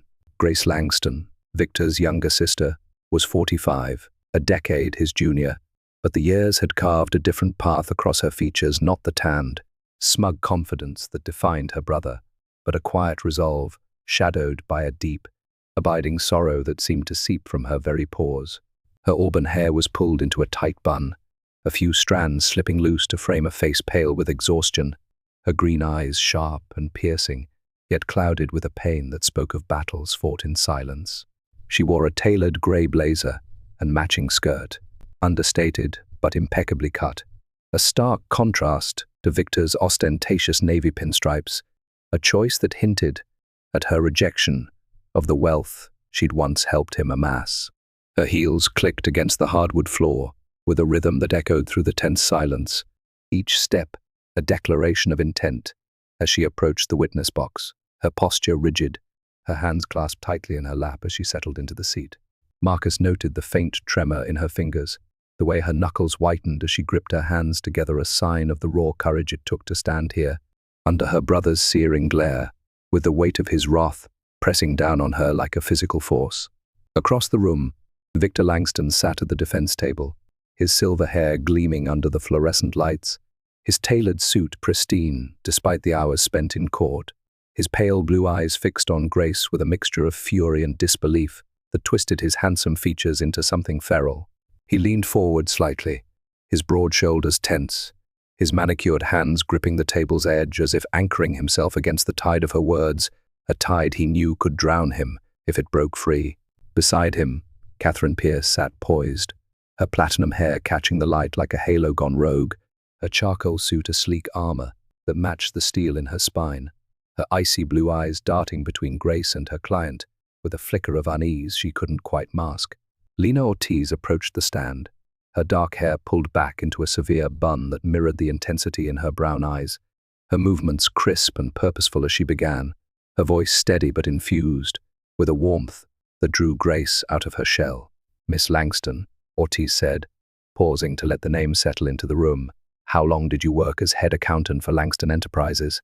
Grace took a deep breath, her chest rising and falling as she steadied herself against the weight of the moment, her gaze flickering briefly to Victor, his glare a dagger aimed at her heart, before settling on Ortiz with a resolve that seemed to anchor her. 17 years, she said, her voice soft at first, almost a whisper, but growing stronger with each syllable, as if she were shedding a burden she'd carried too long. "I started in 2001, right after college. I was 22, fresh out of Northwestern with an accounting degree, and Victor brought me in to manage the books. For 17 years, I oversaw all financial operations, corporate accounts, investment portfolios. Victor's personal holdings, every dollar that moved in and out of Langston Enterprises, went through my hands. Her words hung in the air, a quiet declaration that set the stage for what was to come, and Ortiz nodded, stepping closer, her tone measured but pressing as she guided Grace deeper into the labyrinth of her testimony. And during those 17 years, Miss Langston, what irregularities did you observe in those financial operations? Catherine Pierce shot to her feet, her platinum hair glinting as she raised her voice in a protest that sliced through the room like a blade, her tone a blend of indignation and scorn honed by years of courtroom battles. "Objection, Your Honor," she declared, her icy blue eyes flashing as she gestured toward Grace. "This calls for speculation. The witness isn't qualified to judge what constitutes an irregularity without specific context or expertise beyond her role. This is a fishing expedition, nothing more." Evans tilted his head slightly, his dark eyes shifting to Pierce with a calm that silenced her bluster before he even opened his mouth, his broad hands resting on the bench as he considered her words. "Overruled," he said, his voice even but firm, carrying the weight of 30 years of judicial wisdom. The witness's direct observations as head accountant for nearly 2 decades are relevant. She's not speculating. She's reporting what she saw with her own eyes, in a position that gave her full access to the company's finances. "Miss Pierce, you'll have your chance to cross-examine. Proceed, Miss Langston." Grace exhaled, a faint quiver in her breath as she leaned forward, her hands unclenching slightly as she found her footing on this perilous ground, her voice steadying like a river carving its path through stone.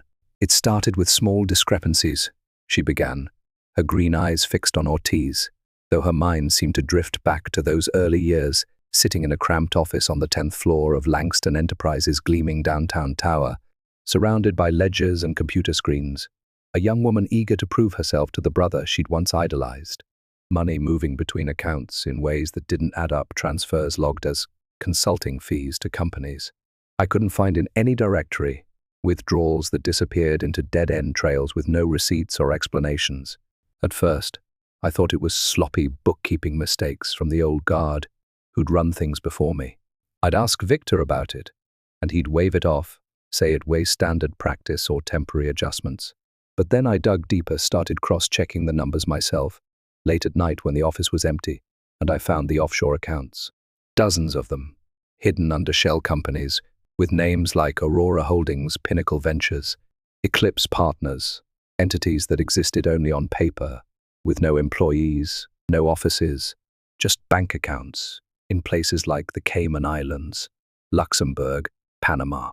Her voice faltered for a moment, a shadow crossing her face as she recalled the moment it all clicked the night she'd stayed late in 2005, rain lashing the windows of the tower as thunder rumbled over Lake Michigan, her desk lamp casting a pool of light over a spreadsheet that didn't balance. She'd traced a transfer $5 million logged as an investment to an account in Nassau, then matched it to a pension fund withdrawal she'd processed earlier that week. The realization had hit her like a punch. Victor wasn't just skimming, he was stealing, systematically, on a scale she couldn't fathom. Victor was siphoning money from everywhere, she continued, her voice steadying again as she pushed past the memory, her hands tightening in her lap. Pension funds for retired teachers and factory workers, people who'd paid in for decades, counting on that money to survive. Community development projects meant to build housing and schools initiatives he'd announce at press conferences with a big smile, shaking hands with mayors, promising jobs and progress.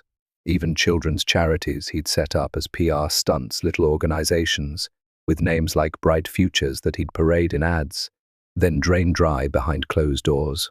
Millions of dollars, tens of millions funneled out of Chicago and into his personal vaults, locked away where no one could touch them, while he lived in that mansion and flew his private jet to Paris on a whim. Ortiz stepped closer, her brown eyes locking with Grace's as she pressed forward, her voice rising with a quiet intensity that carried through the room, drawing every ear to her words. "Can you give us a specific example of one of these transactions, something that stood out to you, something you saw with your own eyes?" Grace nodded, her gaze dropping to her hands for a moment, as if summoning the memory from a dark corner of her soul, her fingers tracing an invisible pattern on her lap as she spoke, a nervous habit from those long nights at her desk, reconciling numbers that lied. "Yes," she said, lifting her eyes again to meet Ortiz's, her voice firm despite the tremor beneath it. There was a pension fund for the city's public school teachers set up in the late 90s called the Educators Retirement Trust. It was supposed to have $50 million in it, money they'd paid into for decades, their safety net after years of teaching kids in crumbling classrooms. In 2008, right after the market crash when everyone was scrambling, Victor called me into his office top floor, all glass walls, looking out over the skyline like he owned it. He handed me a memo, told me to move 20 million of it into an offshore account under Pinnacle Ventures. Said it was a temporary investment, a way to grow the fund while the markets recovered, promised it'd come back with interest. I did it. I trusted him then, thought he knew best. She paused, swallowing hard as the memory clawed at her, her green eyes glistening with unshed tears as she forced herself to continue. It never came back, not a dime. The teachers got letters a year later, cold little notices from some faceless administrator saying the fund had underperformed, that there'd be cuts to their payouts. I saw the fallout: retirees who couldn't pay their mortgages, who lost their homes because $20 million vanished into Victor's pocket. One of them, an old woman named Marjorie Kent, she taught 5th grade for 30 years, came to the office in 2010, begging for answers. I was in the lobby, picking up a coffee, when she walked in, grey hair, hunched over a cane, tears streaming down her face, as she clutched a pension stub that showed her monthly check cut in half.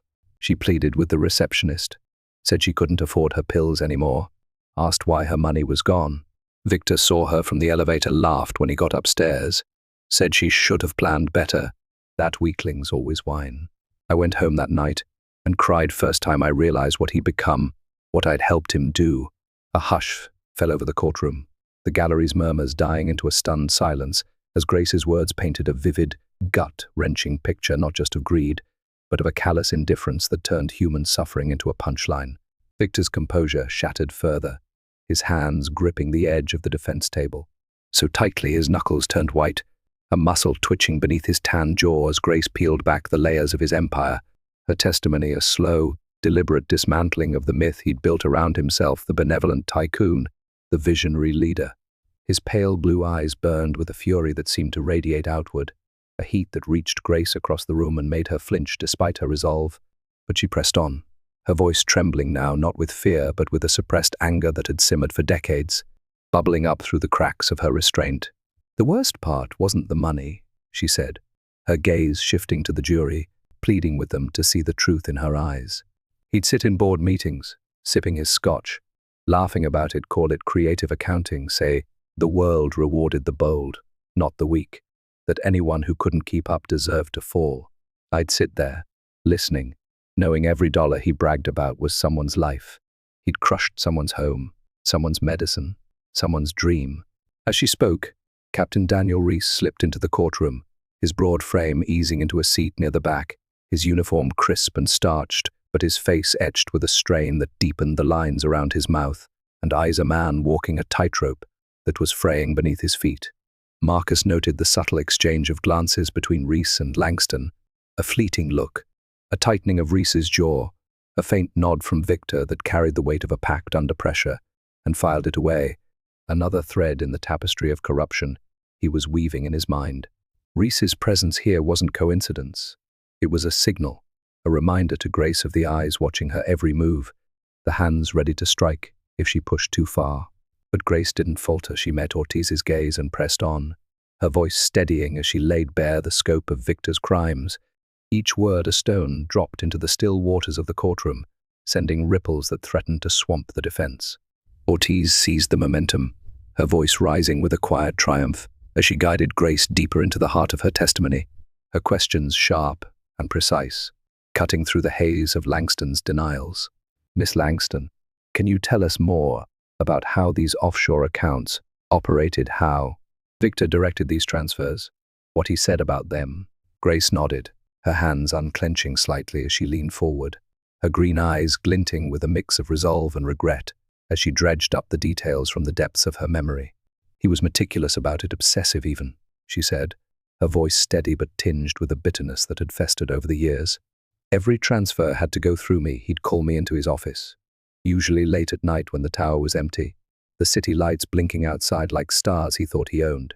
He'd hand me a list, handwritten, always, Never typed, never emailed names of shell companies, account numbers, amounts. Move this, he'd say, quietly, no questions.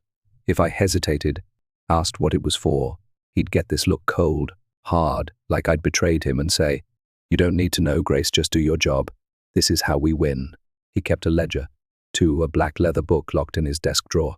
I saw it once, when he stepped out for a call, pages of dates, initials, payments. I didn't dare touch it, but I memorized what I could. She paused, her gaze dropping to her hands again, her fingers tracing that invisible pattern, as if she could still feel the weight of those lists, the ink bleeding into her conscience. One night, must have been 2012, he called me in after a board meeting, poured himself a scotch, sat back in that big leather chair like a king. He was in a mood, bragging about a deal he'd closed, some land grab downtown, a hospital site he'd bought cheap after it burned down. He handed me a list, 10 million to Eclipse Partners, said it was insurance money, well spent. I asked what he meant, stupid question. I knew better by then, and he laughed, leaned forward, looked me dead in the eye. Sometimes progress needs a push. Grace fires happen. People move on. I get what I want. That's how the game works. I realized later it wasn't insurance. He'd paid someone to set that fire, cleared the land for his towers. I went home that night, locked myself in the bathroom, stared at myself in the mirror, wondering how I'd let it get this far, how I'd become part of that game. The gallery sat in stunned silence, the weight of her words sinking in a hospital burned, lives uprooted, all for Langston's profit. And Grace, the sister who'd once adored him, now bearing his sins to the world. Victor's mask slipped further, his hands slamming onto the table with a thud that echoed through the room, his voice rumbling low as he muttered something to Pierce, words lost to the hum, but laced with venom, his pale blue eyes burning with a rage that seemed to ignite the air around him. Pierce shot him a warning glance, her lips tightening as she scribbled a note, but he ignored her, his gaze fixed on Grace, with a hatred so raw it made the jurors flinch in their seats. Ortiz pressed on, her voice calm but relentless, as she drew Grace deeper into the abyss of her testimony, her questions a lifeline pulling the truth to the surface. What happened when you confronted him about these transactions? Did you ever push back, try to stop him? Grace's lips quirked in a faint, bitter smile, a shadow of the girl she'd been bright-eyed, hopeful, believing in her big brother's vision before the years had stripped that innocence away. "I tried once," she said, her voice soft but edged with regret. "It was 2010, after Marjorie Kent came to the office. I couldn't sleep, kept seeing her face, hearing her voice. I went to Victor's penthouse the next day, top of the tower, all glass and steel. The city sprawled out below, like his kingdom. He was on the balcony, smoking a cigar, looking out over the lake, didn't even turn when I walked in.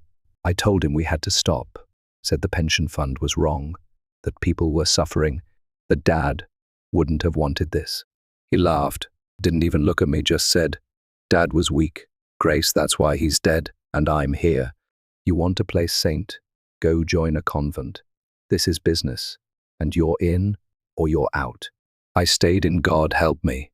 I stayed and kept his books, knowing what it meant." The courtroom was silent. The gallery's breath held as Grace's words hung in the air, a confession of complicity, a plea for redemption, a portrait of a man who'd turned family into a tool and morality into a punchline.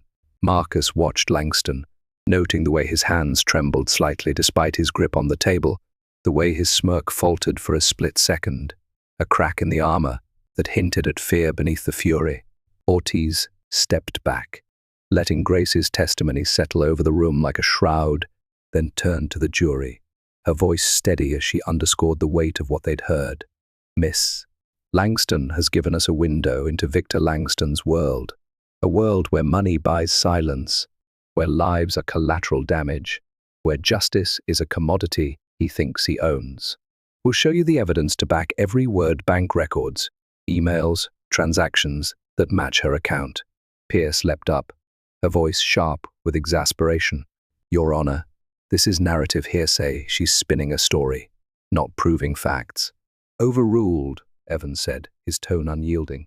"She's testifying to what she saw and heard, direct knowledge, not hearsay. Sit down, Miss Pierce." That evening, Grace returned to her modest townhouse in Lincoln Park. a two-story brick home she'd bought with her own savings after leaving Langston Enterprises, a quiet rebellion against the opulence Victor reveled in, a place where she'd hoped to rebuild a life free of his shadow. She unlocked the front door with hands that still trembled from the weight of her testimony, the key rattling in the lock as exhaustion settled into her bones, and froze in the threshold as the scene inside hit her like a physical blow. The living room was a war zone, furniture overturned, cushions slashed open with a knife, their stuffing spilling across the hardwood floor like snow, books yanked from shelves and torn apart, their pages scattered like fallen leaves. The coffee table flipped, its glass top shattered into 1,000 glittering shards that crunched under her heels as she stepped inside. Her breath caught in her throat, a sharp gasp that echoed in the silence as she took in the wreckage. Her filing cabinet in the corner pried open, its contents gone, her laptop missing from the desk where she'd left it that morning, even her children's school tablets snatched from their backpacks by the couch, a violation that cut deeper than the rest. A framed photo lay in the debris, a picture of her with Sophie and Ethan, her 9-year-old daughter and 7-year-old son, smiling at a park last summer, their faces bright with laughter now cracked and splintered, the glass spiderwebbed over their grins. Her hands shook as she pulled out her phone, her fingers fumbling over the screen as she dialed. Ortiz, her voice a whisper as fear clawed at her chest, tightening around her lungs until she could barely breathe. "Lena, they took everything," she said, the words tumbling out in a rush as she sank to her knees amid the chaos, glass biting into her palms. "My backups, my computer, all my records, they even took my kids' tablets. Lena, my kids. The police say it's probably random burglars, but I know it's him. It's Victor sending a message." Ortiz's voice came through firm and urgent, cutting through Grace's spiraling panic like a lifeline thrown into a storm. "Stay where you are. Grace, don't touch anything. Don't move. I'm calling the FBI right now. They'll be there soon, I promise. We're not letting him win this. He's scared. That's why he's hitting back. Hold on." Grace nodded, though Ortiz couldn't see, her breath hitching as she clutched the phone, her eyes darting to the shattered photo, a reminder of what she stood to lose and why she couldn't turn back now. Langston leaned back in his high-backed chair, his tailored shirt unbuttoned at the collar, his silver hair catching the firelight, as he swirled the amber liquid in his glass with a casual ease that masked the storm brewing in his pale blue eyes, a storm of fury and calculation that had been building since Grace took the stand. "It's handled," Reese reported, his voice clipped and low, his broad hands wrapped around his own glass as if it could steady the tremor he fought to hide, the bourbon's burn doing little to ease the knot, tightening in his gut. "Grace won't have anything left to back up her claims now. My guys made it look like a break-in, clean and simple, in and out in 20 minutes. No prints, no traces, just a mess to scare her." Langston tilted his head, his eyes narrowing as he studied Reese, a faint smirk tugging at his lips, a predator sizing up its prey, testing for weakness. "Good," he said, his tone smooth but edged with a quiet menace that made the air in the room feel colder, despite the fire's warmth. "But she's still a problem. People might believe her even without proof. She's got that bleeding heart sincerity juries lap up. She's always been good at playing the martyr, ever since we were kids. Make sure she understands the consequences of keeping this up. Drive by her kids' school again tomorrow. Maybe follow them to soccer practice after. Nothing overt, just enough to remind her what's at stake, what she's risking if she doesn't shut her damn mouth." Reese nodded, his jaw tightening as he sipped his bourbon, the liquid sliding down his throat like fire, but failing to burn away the unease flickering in his chest, a crack in his loyalty that widened with every order, every step deeper into Langston's mire. "Already on it," he said, his voice steady, but his eyes darting to the shadows cast by the flickering flames. "Same two from yesterday. They know the drill, how to keep it quiet but clear. She'll get the message." Neither man noticed the silent figure lurking in the darkened hallway just beyond the study door, a housekeeper who'd worked for the Langstons for over a decade, a woman named Maria Torres, wiry and unobtrusive, her 50s etched in the lines around her sharp brown eyes and the grey streaking her dark hair. Maria had been invisible to Victor for years, a fixture he barely acknowledged as she dusted his shelves and scrubbed his floors. But she'd seen everything: the late-night meetings, the rages, the moments of glee when he thought no one was watching. She'd been Grace's confidant once, years ago, sharing cups of tea in the kitchen during late-night audits. when Grace would vent about Victor's growing cruelty, her voice breaking as she confessed her guilt. Tonight, Maria held a phone in her trembling hand, its screen glowing faintly as it recorded every word of their conversation, Langston's cold commands, Reese's reluctant agreement, the casual brutality of their plans spilling out into the quiet night. She'd reached her breaking point, her conscience tipped by the sight of Grace's pale face on the news that morning, the memory of her own son, Miguel, who'd faced similar threats when he'd spoken out years ago. Maria slipped away as silently as she'd come, her heart pounding as she hid the phone in her apron pocket, a spark of defiance that would soon ignite a firestorm she couldn't yet fathom. The next morning, Ortiz confronted Reese in the courthouse corridor, her petite frame radiating an intensity that made the burly captain step back. Despite his bulk, her brown eyes blazing with a fury that had been building since Grace's call the night before. She cornered him near the water fountain, its faint gurgle a mocking counterpoint to the storm in her voice as she jabbed a finger toward his chest, stopping just short of touching the starched fabric of his uniform. "You're not even trying to hide it anymore, are you?" she demanded, her voice low and fierce, cutting through the hum of footsteps and distant chatter in the bustling hallway. Breaking into a witness's home, threatening her children, is there any line you won't cross for Langston's money, Reese?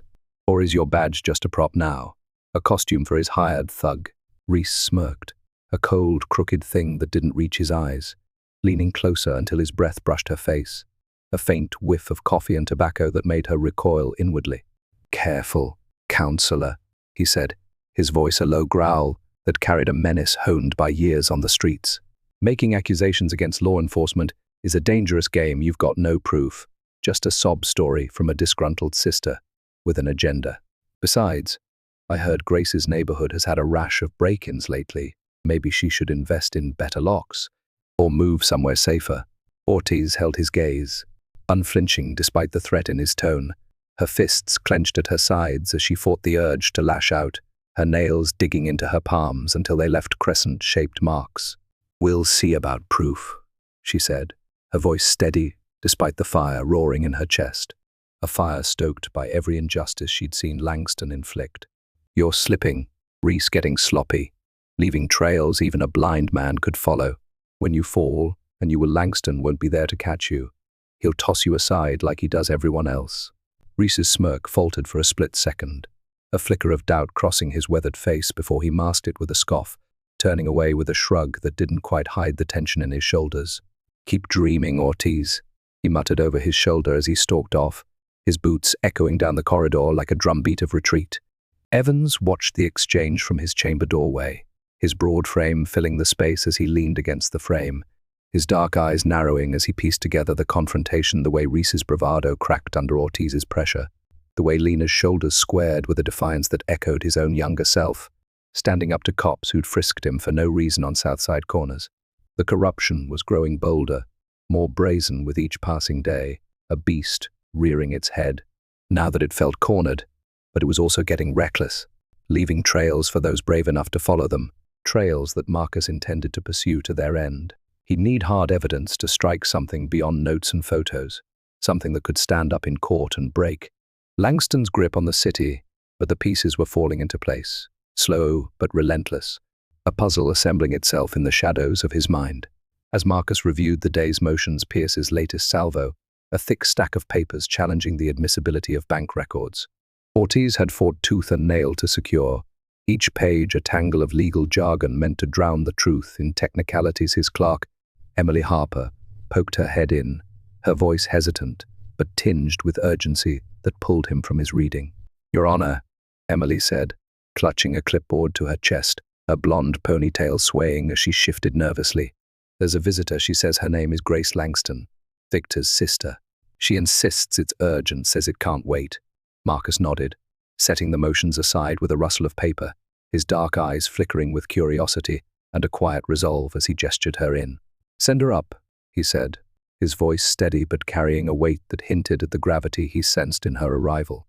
Grace entered moments later, her tailored grey blazer slightly wrinkled now, her auburn hair slipping loose from its bun in soft strands that framed a face pale with exhaustion, her green eyes shadowed with sleepless nights, but burning with a fierce determination had caught him off guard, a fire that mirrored the one he'd seen in his own reflection decades ago, standing alone against a world that didn't care. She carried herself with the same poise as her brother, but it was tempered by a vulnerability, a tension in her shoulders, a tightness around her mouth that spoke of a woman who'd crossed a line she couldn't uncross, a woman who'd staked everything on this moment. "Judge Evans," Grace began without preamble, her voice steady despite the tremor in her hands, as she set a sleek silver laptop on his desk, its surface scuffed from years of use. "I'm the one who's been sending you the notes and photos. I've been watching this for years, gathering what I could, waiting for the right time. I have something you need to see, something that can end this once and for all." She opened the laptop with a click, her fingers trembling slightly as she pressed play, the screen flickering to life with a video from the previous night. Langston, in his study, the firelight casting his silver hair in a halo of menace. Reese across from him, their voices crisp and damning as the scene unfolded. "Grace won't have proof now," Langston said on screen, his tone casual, almost bored, as he swirled his bourbon, the ice clinking softly against the glass. "Good work on the break-in, but she's still a liability. Make it clear her kids are next. Drive by their school tomorrow. Maybe tail them to soccer practice, nothing overt, just enough to scare her into silence." Reese nodded, his broad face impassive but his eyes flickering with the unease he couldn't quite hide. "It's handled, same guys. They'll keep it low-key but loud enough," he grunted, sealing his fate with every word. Evans watched in silence, his broad hands resting on the desk, his dark eyes fixed on the screen, as the implications sank into his bones like lead. This wasn't just financial crime, it was a systematic assault on justice itself, a network of intimidation that reached into every corner of the city, strangling the law with its tendrils of money and fear. The video looped Langston's voice, cold and commanding, a litany of orders that laid bare his contempt. "She thinks she can turn on me her own flesh and blood, but blood doesn't mean loyalty, not when it's weak. Keep her in line. Daniel, I've got too much riding on this to let her play hero." When it ended, Marcus met Grace's gaze, his voice careful but probing, searching for the root of her resolve. "Why are you doing this, Miss Langston? Why turn against your own brother now? After all these years, why risk everything?" Grace's laugh was brittle, a sound that cracked like glass under pressure. Her green eyes glistening with tears she refused to let fall as she leaned forward, her hands gripping the edge of the desk as if anchoring herself against the flood of memory. "Because Victor stopped being my brother a long time ago, he became something else, something cruel and corrupt that I didn't recognize anymore," she said, her voice trembling with a pain she'd buried deep, a wound reopened by every word she spoke. "Our father, Henry Langston, was a good man, started the company in the 60s with nothing but a handshake and a welding torch, built it into something real, something that gave jobs to people like your dad, Judge, folks working steel mills and construction sites, trying to feed their families. He believed in doing things right, paid fair wages, kept the books clean, turned down bribes even when it cost him contracts. Victor hated that, called him soft, said he was a fool for not playing the game. In '95, Victor staged a coup, cooked the books to make Dad look incompetent, forced him out with a board vote. He'd rigged with payoffs. Dad broke, lost everything, started drinking, had a stroke 2 years later that killed him. I was there, 22 years old, fresh out of school, holding his hand in that hospital bed while he begged me to stop Victor, to save the company. He died, thinking I'd failed him. I swore I'd find a way, but I was too scared, then too young, too tangled in Victor's world." She paused, swallowing hard as the memory clawed at her, her hands tightening on the desk until her knuckles whitened, her voice steadying as she pushed past the grief. "I've watched him destroy lives ever since, families like Marjorie Kent's. Employees he ruined for asking questions, rivals he crushed with blackmail, all while believing his money made him untouchable. He'd come home from those board meetings laughing, pour me a drink, tell me how he'd outsmarted some poor bastard, how he'd paid off a cop here, a judge there, how he'd turned Dad's legacy into a machine that ate people alive. I stayed quiet too long, helped him too long, because I was afraid. Because he was all the family I had left after Mom died when I was 10. But after last night, after he sent his goons to trash my house, to scare my kids, I'm done. I can't let him keep doing this. Not to them. Not to anyone." She pulled a flash drive from her blazer pocket, sliding it across the desk with a hand that shook. Despite her resolve, the small black device glinting under the chamber's dim light. This has years of evidence, recordings, documents, photos I've gathered since he took over. Every meeting where he bragged about buying cops, every email where he planned to silence someone, every transfer. I tracked to those offshore accounts, hundreds of files, all dated, all organized. It's all legal. I recorded it on my property, in spaces I had a right to be, like the estate we inherited from Dad. I had lawyers verify every piece. I'm tired of watching him hurt people. Judge Evans. It's time someone stood up to him. And if it's not me, his own sister, who knows where the bodies are buried, who will it be? Marcus took the drive, his thick fingers closing around it with a deliberation that matched the gravity settling into his chest, his dark eyes studying her with a mix of respect and caution as he weighed her words. If this holds up, he said, his voice low and resolute, a rumble that carried the weight of decades on the bench, it changes everything. We're not just talking fraud anymore, we're talking a conspiracy that's rotted this city to its core, a web that's snared cops, judges, officials at every level. You're sure you want to take this step? There's no going back. Langston won't forgive this, and he'll come for you harder than he has already. Grace nodded, her jaw tightening with a resolve that mirrored his own, a fire in her green eyes that burned through the fear. I've been living with this for 20 years, hiding, helping, hating myself for it. I'm done running whatever it takes. I want him stopped. For Dad, for my kids, for everyone he's crushed. I'm all in, Judge. Marcus leaned back, the leather chair creaking under his weight, the flash drive a small but seismic weight in his hand, a key to unlocking Langston's empire of lies, if he could wield it right. When Grace's evidence was introduced in court the next day, the reaction was immediate and explosive, a shockwave that tore through the room and reverberated beyond its walls, shaking the foundations of Langston's defense. Ortiz stood before the bench, her petite frame radiating a quiet power as she entered the video into evidence, her voice steady as she narrated its contents for the jury. This recording, taken last night at Victor Langston's estate, shows the defendant explicitly ordering the intimidation of a witness, his own sister, Grace Langston, and implicating Captain Daniel Reese in a pattern of evidence, tampering and coercion. The laptop speakers crackled to life, Langston's voice spilling out cold and commanding, each word a nail in his own coffin. Grace won't have proof now. Good work on the break-in, but she's still a liability. Make it clear her kids are next. Drive by their school. Tail them to soccer practice. Keep it quiet, but loud enough. Reese's grunt of agreement followed, a low rumble that sealed his fate, and the courtroom fell into a stunned silence. As the video played out, Langston's casual brutality laid bare for all to hear, the absolute belief in his own impunity, the way he treated lives like pawns in a game he'd rigged from the start. Catherine Pierce launched into a passionate counterattack, her voice rising with each point as she paced before the bench, her platinum hair gleaming under the fluorescent lights like a beacon of defiance, her icy blue eyes flashing with a fury that matched her client's. "Your Honor, this is a family vendetta dressed up as testimony," she declared, her tone a blend of indignation and scorn honed by years of twisting the law to her will. "These recordings are a gross violation of my client's privacy, obtained through deceit by a bitter sibling with a personal grudge. They're inadmissible, a cheap trick to smear an innocent man, missing man."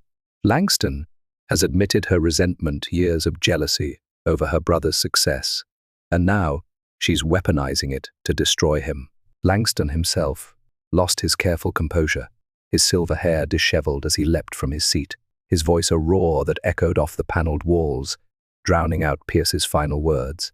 "You vindictive liar," he shouted, pointing a trembling finger at Grace across the room, his face contorted with a rage that stripped away the polished mask he'd worn for weeks. "You've always hated me, hated everything I've built, everything I made us. You're nothing but a parasite, a traitor trying to tear me down because you couldn't stand being in my shadow." The gallery erupted in gasps and murmurs, reporters scribbling frantically, as the suave Tycoon dissolved into a man unhinged, his fury a raw, ugly thing that shocked even his own counsel. Evans' gavel cracked like thunder, 3 sharp strikes that reverberated through the chaos, his voice rising with a rare edge of anger as he restored order, his dark eyes flashing with an authority that silenced the room in an instant. "Order in this court," he commanded, his tone a blade that sliced through the din, cutting off Langston's tirade mid-breath. "Miss Pierce, The evidence was legally obtained on property, Miss. Langston had rightful access to the estate, is jointly owned under their father's will, and she had every right to be there. It's admissible, and it stands. Your privacy argument doesn't hold water. Mr. Langston, control yourself or you'll be held in contempt. One more outburst, and you'll watch this trial from a cell. Sit down. Now. Langston sank back into his chair, his chest heaving, his pale blue eyes still burning with hatred as he glared at Grace. But he clamped his mouth shut, his hands trembling as he gripped the table, a caged animal biding its time. Ortiz seized the moment, stepping forward with a calm that belied the fire in her chest as she methodically presented Grace's evidence, the video, followed by a cascade of documents and recordings from the flash drive, each piece a hammer blow against Langston's crumbling facade. This isn't just one incident, Ortiz said, her voice steady as she turned to the jury, holding up a stack of bank records tied to Grace's testimony. These are years of systematic theft, pension funds drained, community projects gutted, charities used as fronts, all directed by Victor Langston, all executed with a network of corrupt officials he bragged about controlling. Listen to this. She played another recording, this one from 2014, Langston's voice crackling through the speakers as he spoke to an unseen figure. Reese handles the precinct, 50 grand a month, keeps him happy, keeps evidence off the table. Judge Vance is trickier, 200 last time, but he'll fold if I push. The city's mine because I own the players. Nobody's dumb enough to bite the hand that feeds them. The jury sat riveted, their faces a mix of shock and disgust as Langston's own words painted him not as a businessman, but as a puppet master pulling strings soaked in blood money. Grace testified again that afternoon, her voice steady now as she faced the jury directly, her green eyes meeting each of their gazes, with a quiet plea for understanding, a plea that carried the weight of her father's legacy, her children's future, her own redemption. He thinks he's above the law, she said, her hands resting calmly in her lap, though her knuckles still bore the faint marks of her earlier tension. He told me once, years ago, must have been 2007, after a big merger. He poured us both a drink in his office, leaned back in that chair, said, "Justice is just another commodity. Grace, everything has a price. Every man can be bought. The trick is finding their weakness and exploiting it." He'd laugh about it, say the only difference between him and a street thug was that he could afford a better class of crime, a better suit to wear in court, a better lawyer to spin his lies, a better life to live while others suffered. He didn't just break laws, he believed they didn't apply to him, that he was untouchable because he'd bought the system that was supposed to stop him. As she spoke, Langston scribbled furiously on a legal pad, his pen scratching against the paper like a claw digging into flesh, his silver hair falling into his eyes as he passed the note to Pierce, with a glare that could have melted steel, a glare that promised retribution, though his options were shrinking with every word Grace spoke. Pierce read it with a frown, her lips tightening as she requested a brief recess, her voice clipped, but betraying a hint of strain. "Your Honor, we need a moment to confer with our client. This testimony raises new issues we must address."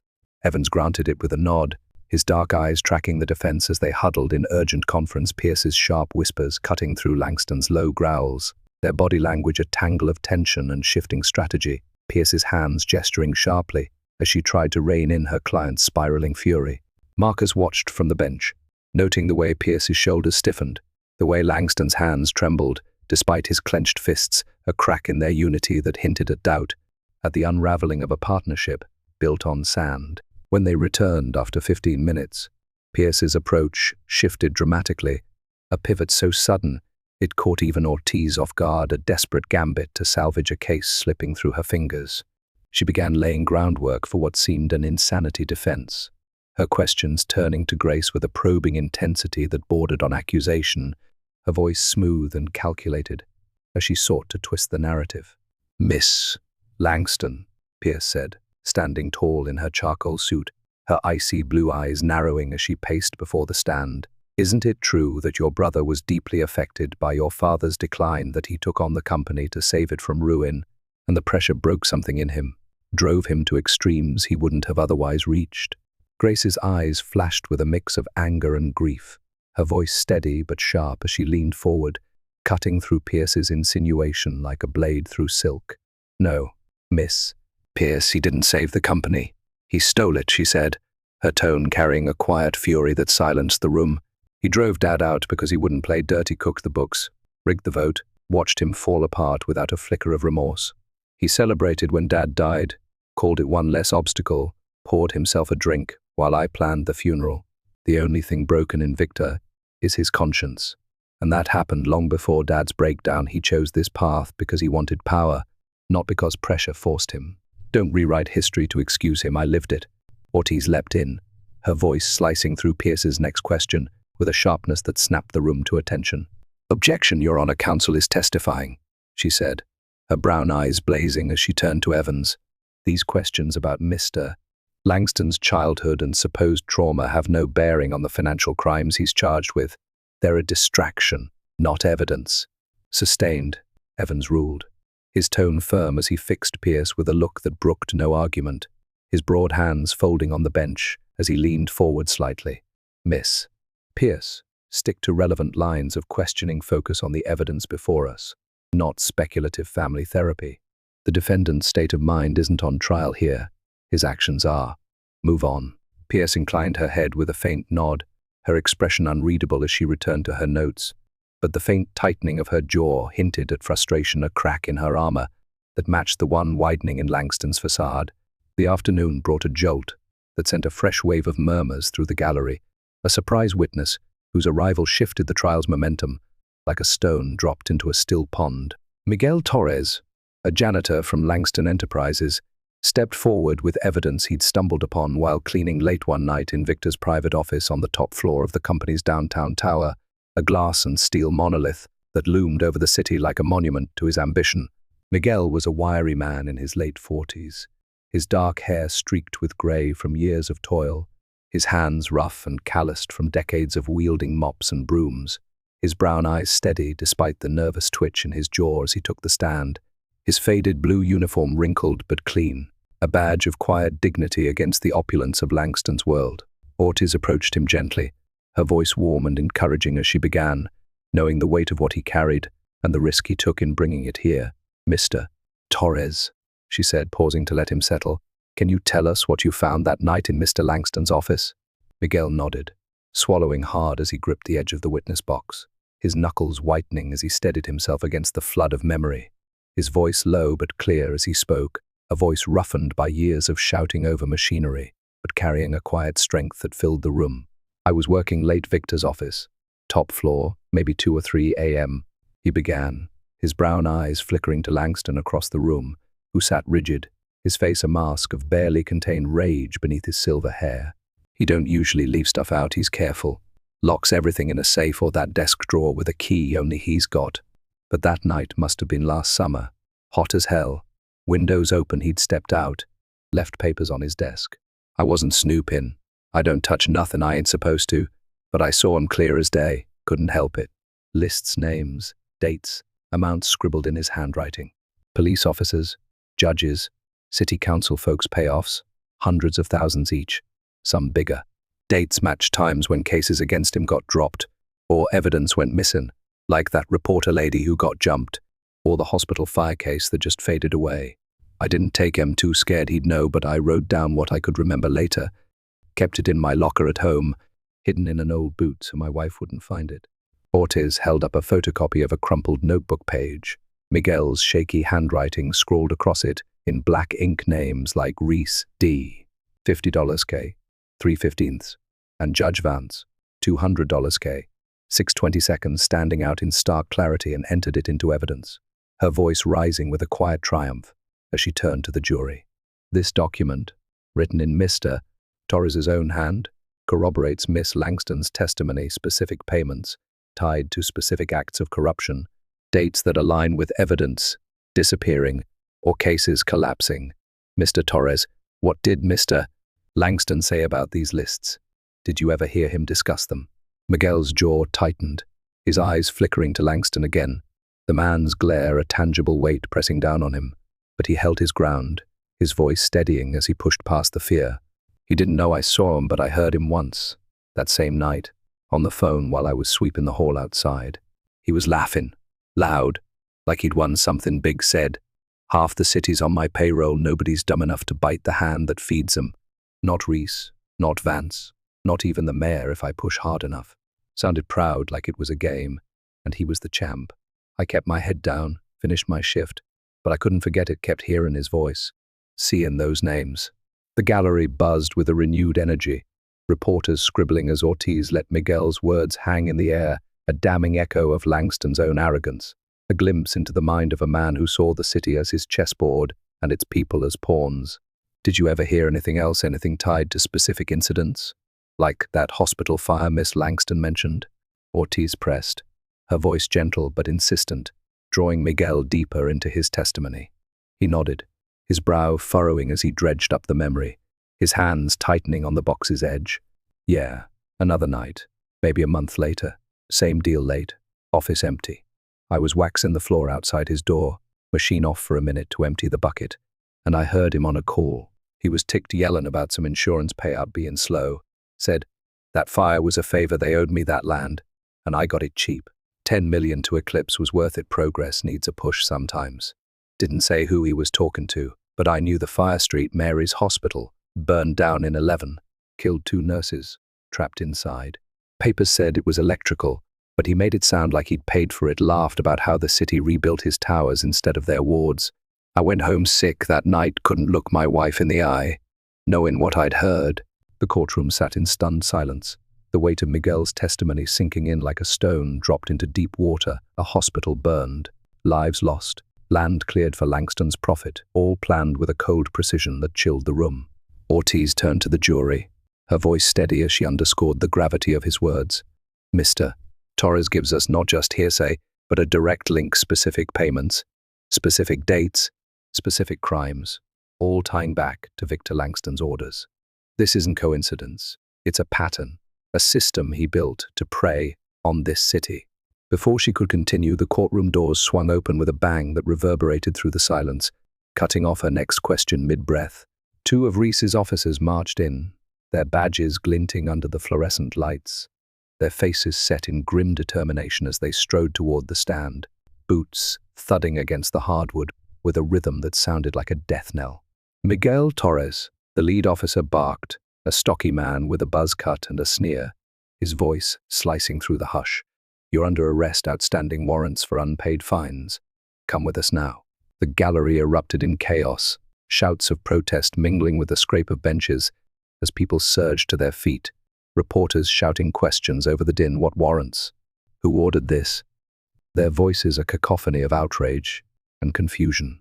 Ortiz rushed toward the officers, her heels pounding the floor as she threw herself between them and Miguel, her voice sharp with fury that cut through the uproar. This is outrageous, she shouted, her brown eyes blazing as she jabbed a finger at the lead officer's chest, stopping just short of contact. He's a witness in a federal trial. You can't just haul him out mid-testimony. What warrants? Show me the paperwork now. The officer shrugged, his smirk a mirror of Reese's as he flashed a flimsy printout traffic tickets from 5 years ago, suddenly escalated to an arrest order with a date stamped that morning, ink still fresh. Law's the law, counselor, he said, his tone mocking as he grabbed Miguel's arm, cuffing his wrists with a metallic click that echoed in the room. Should have paid his tickets, judge's orders. Miguel's face paled, his brown eyes darting to Ortiz in desperation as the officers yanked him from the stand, his voice a hoarse whisper lost in the chaos. Help my family, please. They'll come for them next.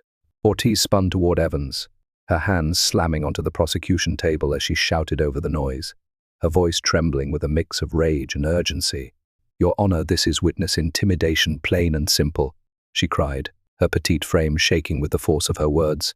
They're silencing him before he can finish. He's naming names, tying Langston to crimes beyond finance. And they're scared. This isn't justice. It's a setup.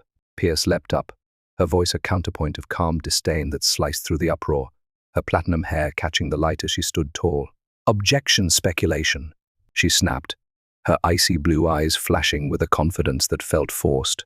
The police are simply enforcing existing warrants. Counsel has no evidence of a conspiracy here, just wild accusations to inflame the jury. Evans' gavel slammed down, 3 sharp cracks that reverberated like gunshots, his voice rising with a rare edge of anger that silenced the room in an instant, his dark eyes flashing with an authority that brooked no defiance. Enough, he roared, his broad hands gripping the bench as he leaned forward, his presence a wall that stopped the chaos cold. This courtroom will not devolve into a circus. The court will recess for 30 minutes, Miss Ortiz. Get me those warrants.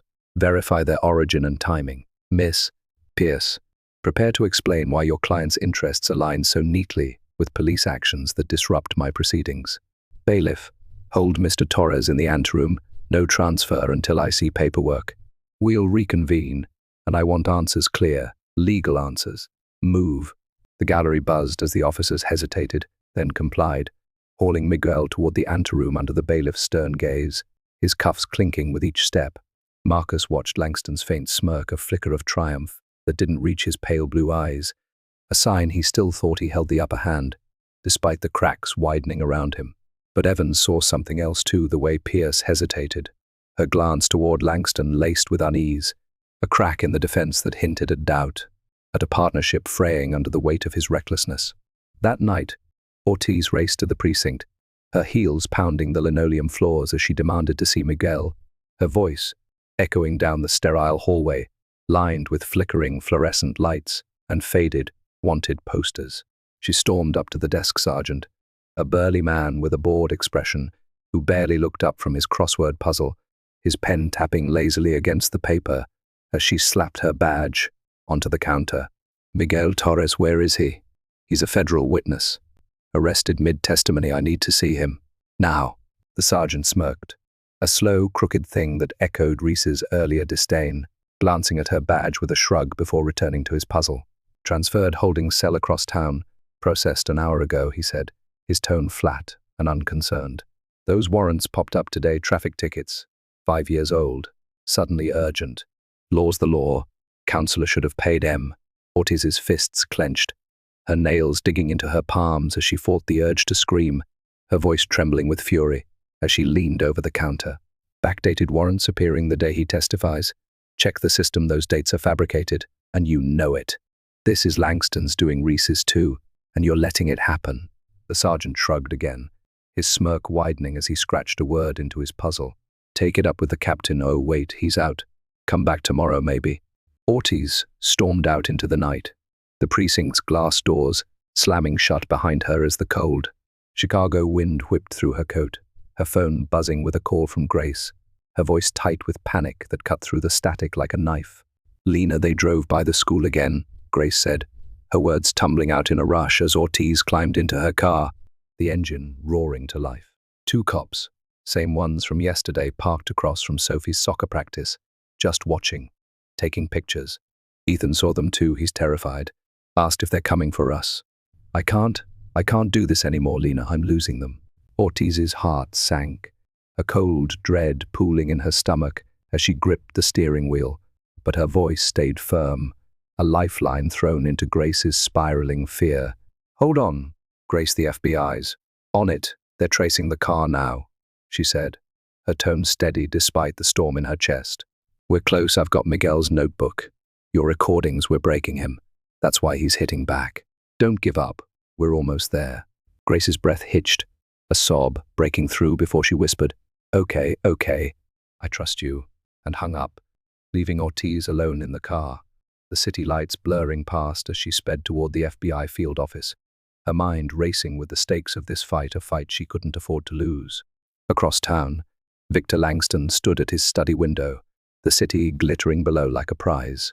He'd claimed piece by bloody piece, his perfectly manicured hand clenching around a glass of scotch as the ice clinked softly against the crystal, his pale blue eyes fixed on the horizon with a fury that simmered beneath his calm facade. Grace's betrayal was a blow he hadn't seen coming. His little sister, the quiet one who'd followed him like a shadow as kids, running through Southside alleys, stealing apples from corner stores, laughing as they dodged the shopkeeper's yells, the one he'd brought into the fold because blood was supposed to mean something. Now she was tearing it down, and he'd make her pay.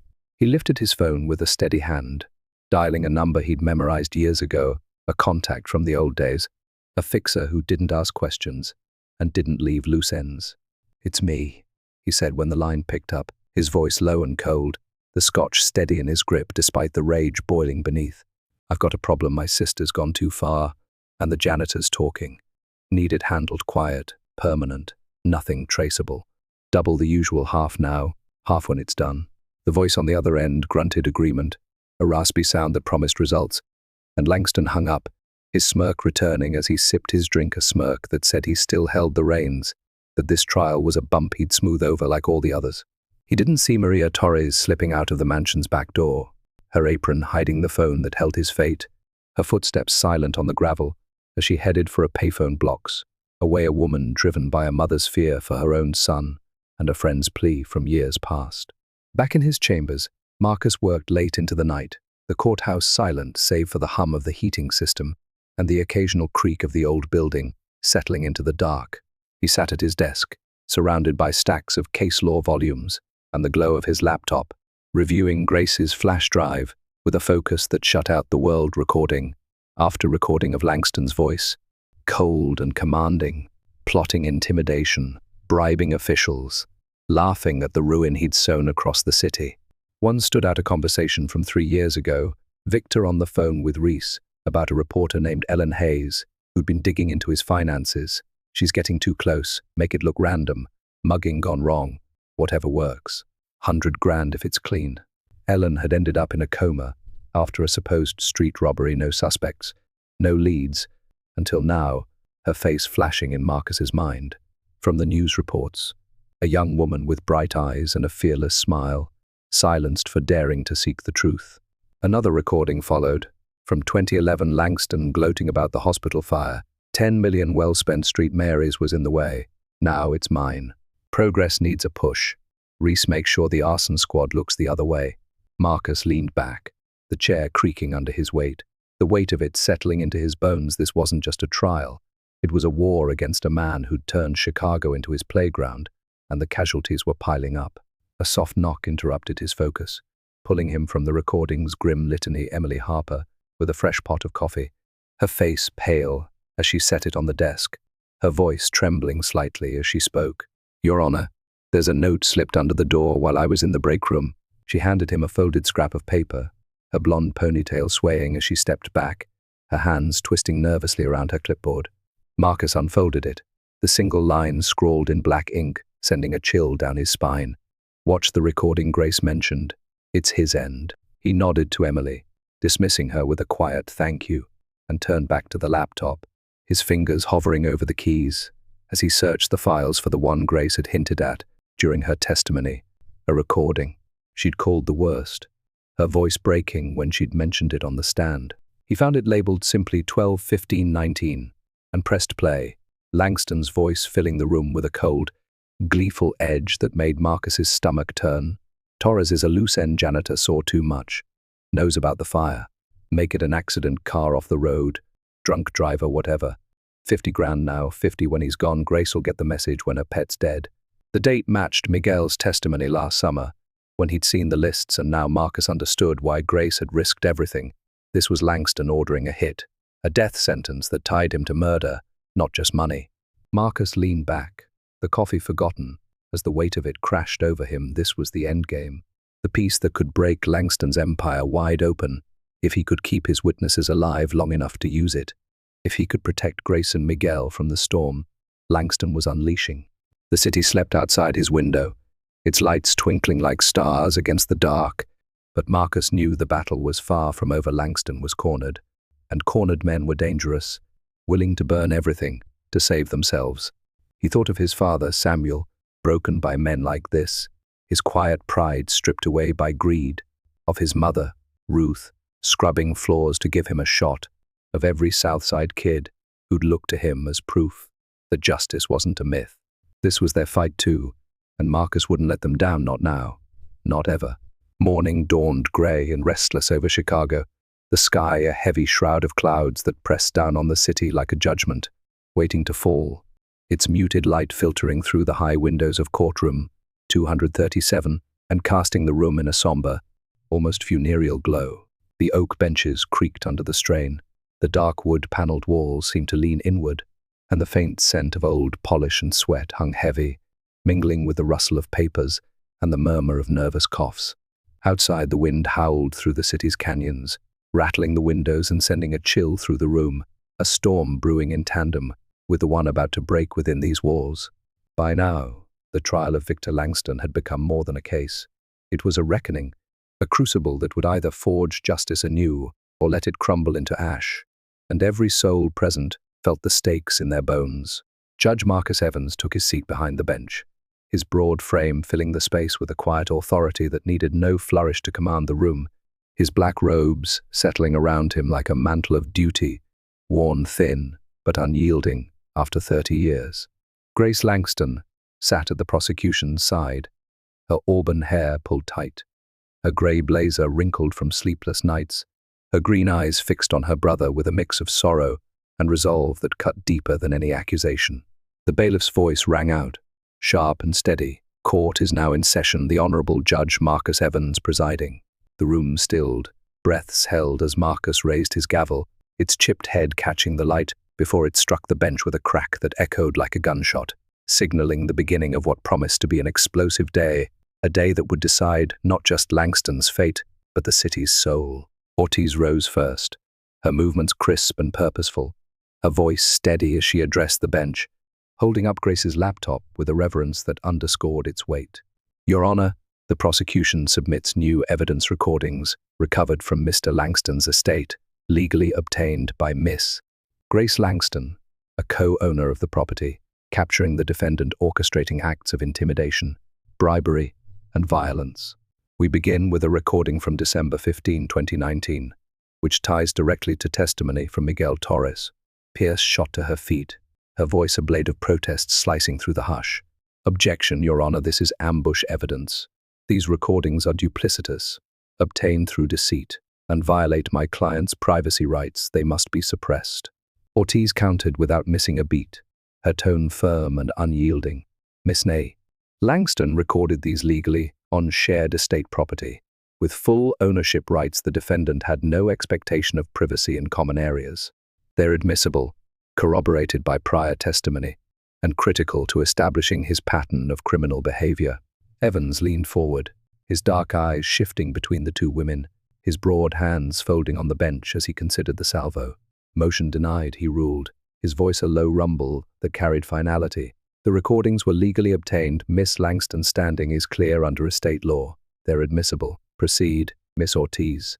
Grace approached the stand again, her heels clicking against the hardwood with a rhythm that echoed her resolve, her hands trembling slightly as she set the laptop before her and pressed play. The courtroom fell silent as Langston's voice crackled through the speakers, cold and gleeful, a tone that sent a chill down Marcus's spine as it filled the room. Torres is a loose-end janitor, saw too much, knows about the fire, Langston said. On the recording, his words clipped and precise, the faint clink of ice against glass punctuating his orders. Make it an accident car off the road, drunk driver, whatever works. 50 grand now, 50 when he's gone. Grace'll get the message when her pet's dead. The date, December 15, 2019, matched Miguel's testimony about the lists he'd seen last summer, and Marcus saw Ortiz's earlier urgency in a new light. Langston wasn't just covering tracks, he was ordering murder, a death sentence to silence a witness and break his sister's will. Grace's voice followed, soft but steady as she faced the jury. This was 3 months ago. Victor didn't know I'd tapped the estate's old security system, one Dad installed in the 80s that he never bothered to update. I'd been recording for years every time he used the library, every meeting he thought was safe. This was the worst, the moment I knew I had to come forward, no matter the cost. The gallery sat in stunned silence, the weight of Langston's words sinking in like a blade, a hospital fire, a reporter's coma, now a planned hit on Miguel Torres, all tied to the man who'd smirked through weeks of trial. Pierce leapt up again, her voice rising with a desperation that cracked her polished facade. Your Honor, this is inflammatory hearsay, unsubstantiated, uncorroborated, and prejudicial. We request an immediate recess to review this ambush. Langston exploded beside her, his silver hair falling into his eyes as he surged to his feet, his voice a roar that drowned out her plea. You treacherous bitch, he shouted, pointing a trembling finger at Grace, his face contorted with a rage that stripped away every vestige of the suave Tycoon. You think you can ruin me? I made you, I gave you everything, and this is how you repay me. You're dead to me, dead. The gallery erupted, gasps and shouts mingling as reporters scribbled frantically, jurors flinching in their seats at the raw venom in his outburst. Evans' gavel slammed down, 3 sharp cracks that cut through the chaos like gunfire, his voice rising with a rare fury that silenced the room in an instant. "Order!" he roared, his dark eyes flashing as he leaned forward, his broad hands gripping the bench. "Mr. Langston, sit down and shut your mouth one more word, and you're in contempt, watching this from a cell. Miss Pierce, your motion is denied. The evidence is corroborated by prior testimony and legally obtained. Recess denied. Sit down, both of you." Langston sank back into his chair, his chest heaving, his pale blue eyes still burning with hatred as he glared at Grace, his hands trembling as he clenched them into fists. Pierce sat with a faint nod, her icy blue eyes darting to her client, with a flicker of unease, a crack in their unity, widening with every misstep. Ortiz pressed forward, her voice calm but relentless, as she played more recordings. Langston ordering Reese to lose evidence, bribing Judge Harold Vance to dismiss cases, gloating about the hospital fire, 10 million well-spent street. "Mary's was in my way. Now it's mine. Progress needs a push, and I'm the one pushing." The jury sat riveted, their faces a mix of shock and disgust as Langston's own voice damned him not just a thief, but a puppet master who turned lives into ash for profit. Ortiz turned to Grace, her tone gentle but firm. "Why wait so long to bring this forward after 17 years? Why now?" Grace leaned forward, her green eyes meeting the jurors with a quiet plea that carried the weight of her father's legacy, her children's safety, her own redemption. "Because I needed to be sure," she said, her voice steady, despite the tremor beneath it. "Each time I thought I had enough, I found something worse. Victor didn't just break laws. He believed they didn't apply to him, that he owned the game and everyone in it. I stayed quiet too long, helped him too long because I was scared, because he was all I had after Mom and Dad were gone. But when he threatened my kids, Sophie and Ethan, 9 and 7, sent cops to their school, trashed our home, I couldn't anymore. I'd promised Dad I'd stop him, and I'd failed for 20 years. This was my last chance for him, for them, for every life he's crushed." Langston scribbled furiously on a legal pad, his pen scratching like a claw as he passed it to Pierce, who read it with a deepening frown, her lips tightening as she whispered sharply, trying to rein in his spiraling fury. Ortiz played another recording, Langston from 2016, laughing with Reese. "That reporter, Hayes, she's poking too close. 100 grand if it's clean mugging gone wrong. No loose ends." Ellen Hayes' coma, a case Marcus remembered from the headlines, snapped into focus, a young woman silenced for daring to dig, her bright eyes dimmed by Langston's orders. The gallery buzzed, reporters shouting over each other as Ortiz laid out bank records, 10 million to Eclipse Partners. The week of the hospital fire, 50,000 to Reese's Cayman. Account the day Miguel's car was nearly run off the road last month. 200,000 to Judge Vance before a key dismissal in 2018.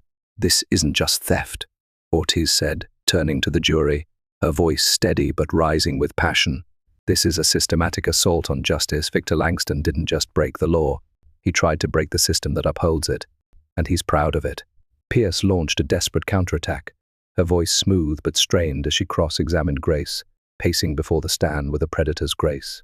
"Miss Langston, isn't it true you resented your brother's success, that you were passed over to lead the company, and this is revenge, dressed up as righteousness?" Grace's eyes flashed, her voice sharp as she leaned forward. "No, I didn't want his company. I wanted it to be what Dad built, not a machine that eats people alive. He drove Dad to his grave, turned our name into a curse. I'm not avenging myself, I'm avenging everyone he's hurt, including the father he betrayed." Pierce faltered, her next question cut off by Ortiz's objection, relevance sustained by Evans, with a firm nod. The defense's gambit crumbled as Grace held her ground, her testimony a rock against which Pierce's waves broke and receded. The afternoon brought another shock. Maria Torres, the Langston housekeeper, took the stand, her wiry frame dwarfed by the witness box, her dark hair streaked with grey, her brown eyes sharp with a resolve born of years, watching in silence. Ortiz approached gently, her voice warm. "Miss Torres, what did you see at the Langston estate?" Maria clutched the box's edge, her voice steady despite the tremor in her hands. "I've worked there 10 years, cleaned his study, heard his calls. Last night, he told Reese to scare Grace drive by her kid's school. I recorded it, couldn't stay quiet no more. My son, Miguel, he's the janitor, Victor wanted him dead for talking. I've seen too much him laughin' when folks lost homes, braggin' about buyin' cops. He's a monster, and I got proof. She handed Ortiz a phone. Its screen cracked, but glowing with the video Langston's voice. Unmistakable, ordering Grace's intimidation, Reese agreeing with a grunt. The gallery buzzed, reporters shouting as Ortiz played it, Langston's face paling despite his rigid posture. Pierce objected hearsay, unverified, but Evans overruled, his voice firm. She recorded it herself, direct evidence, admissible, continue.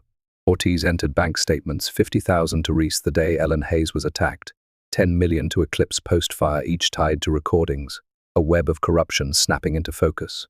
Langston exploded again, surging to his feet. "You filthy traitor!" He roared at Maria, his silver hair wild, his navy tie askew. "I paid you, fed you, and you stabbed me in the back with her." Evans' gavel slammed, his voice a thunderclap.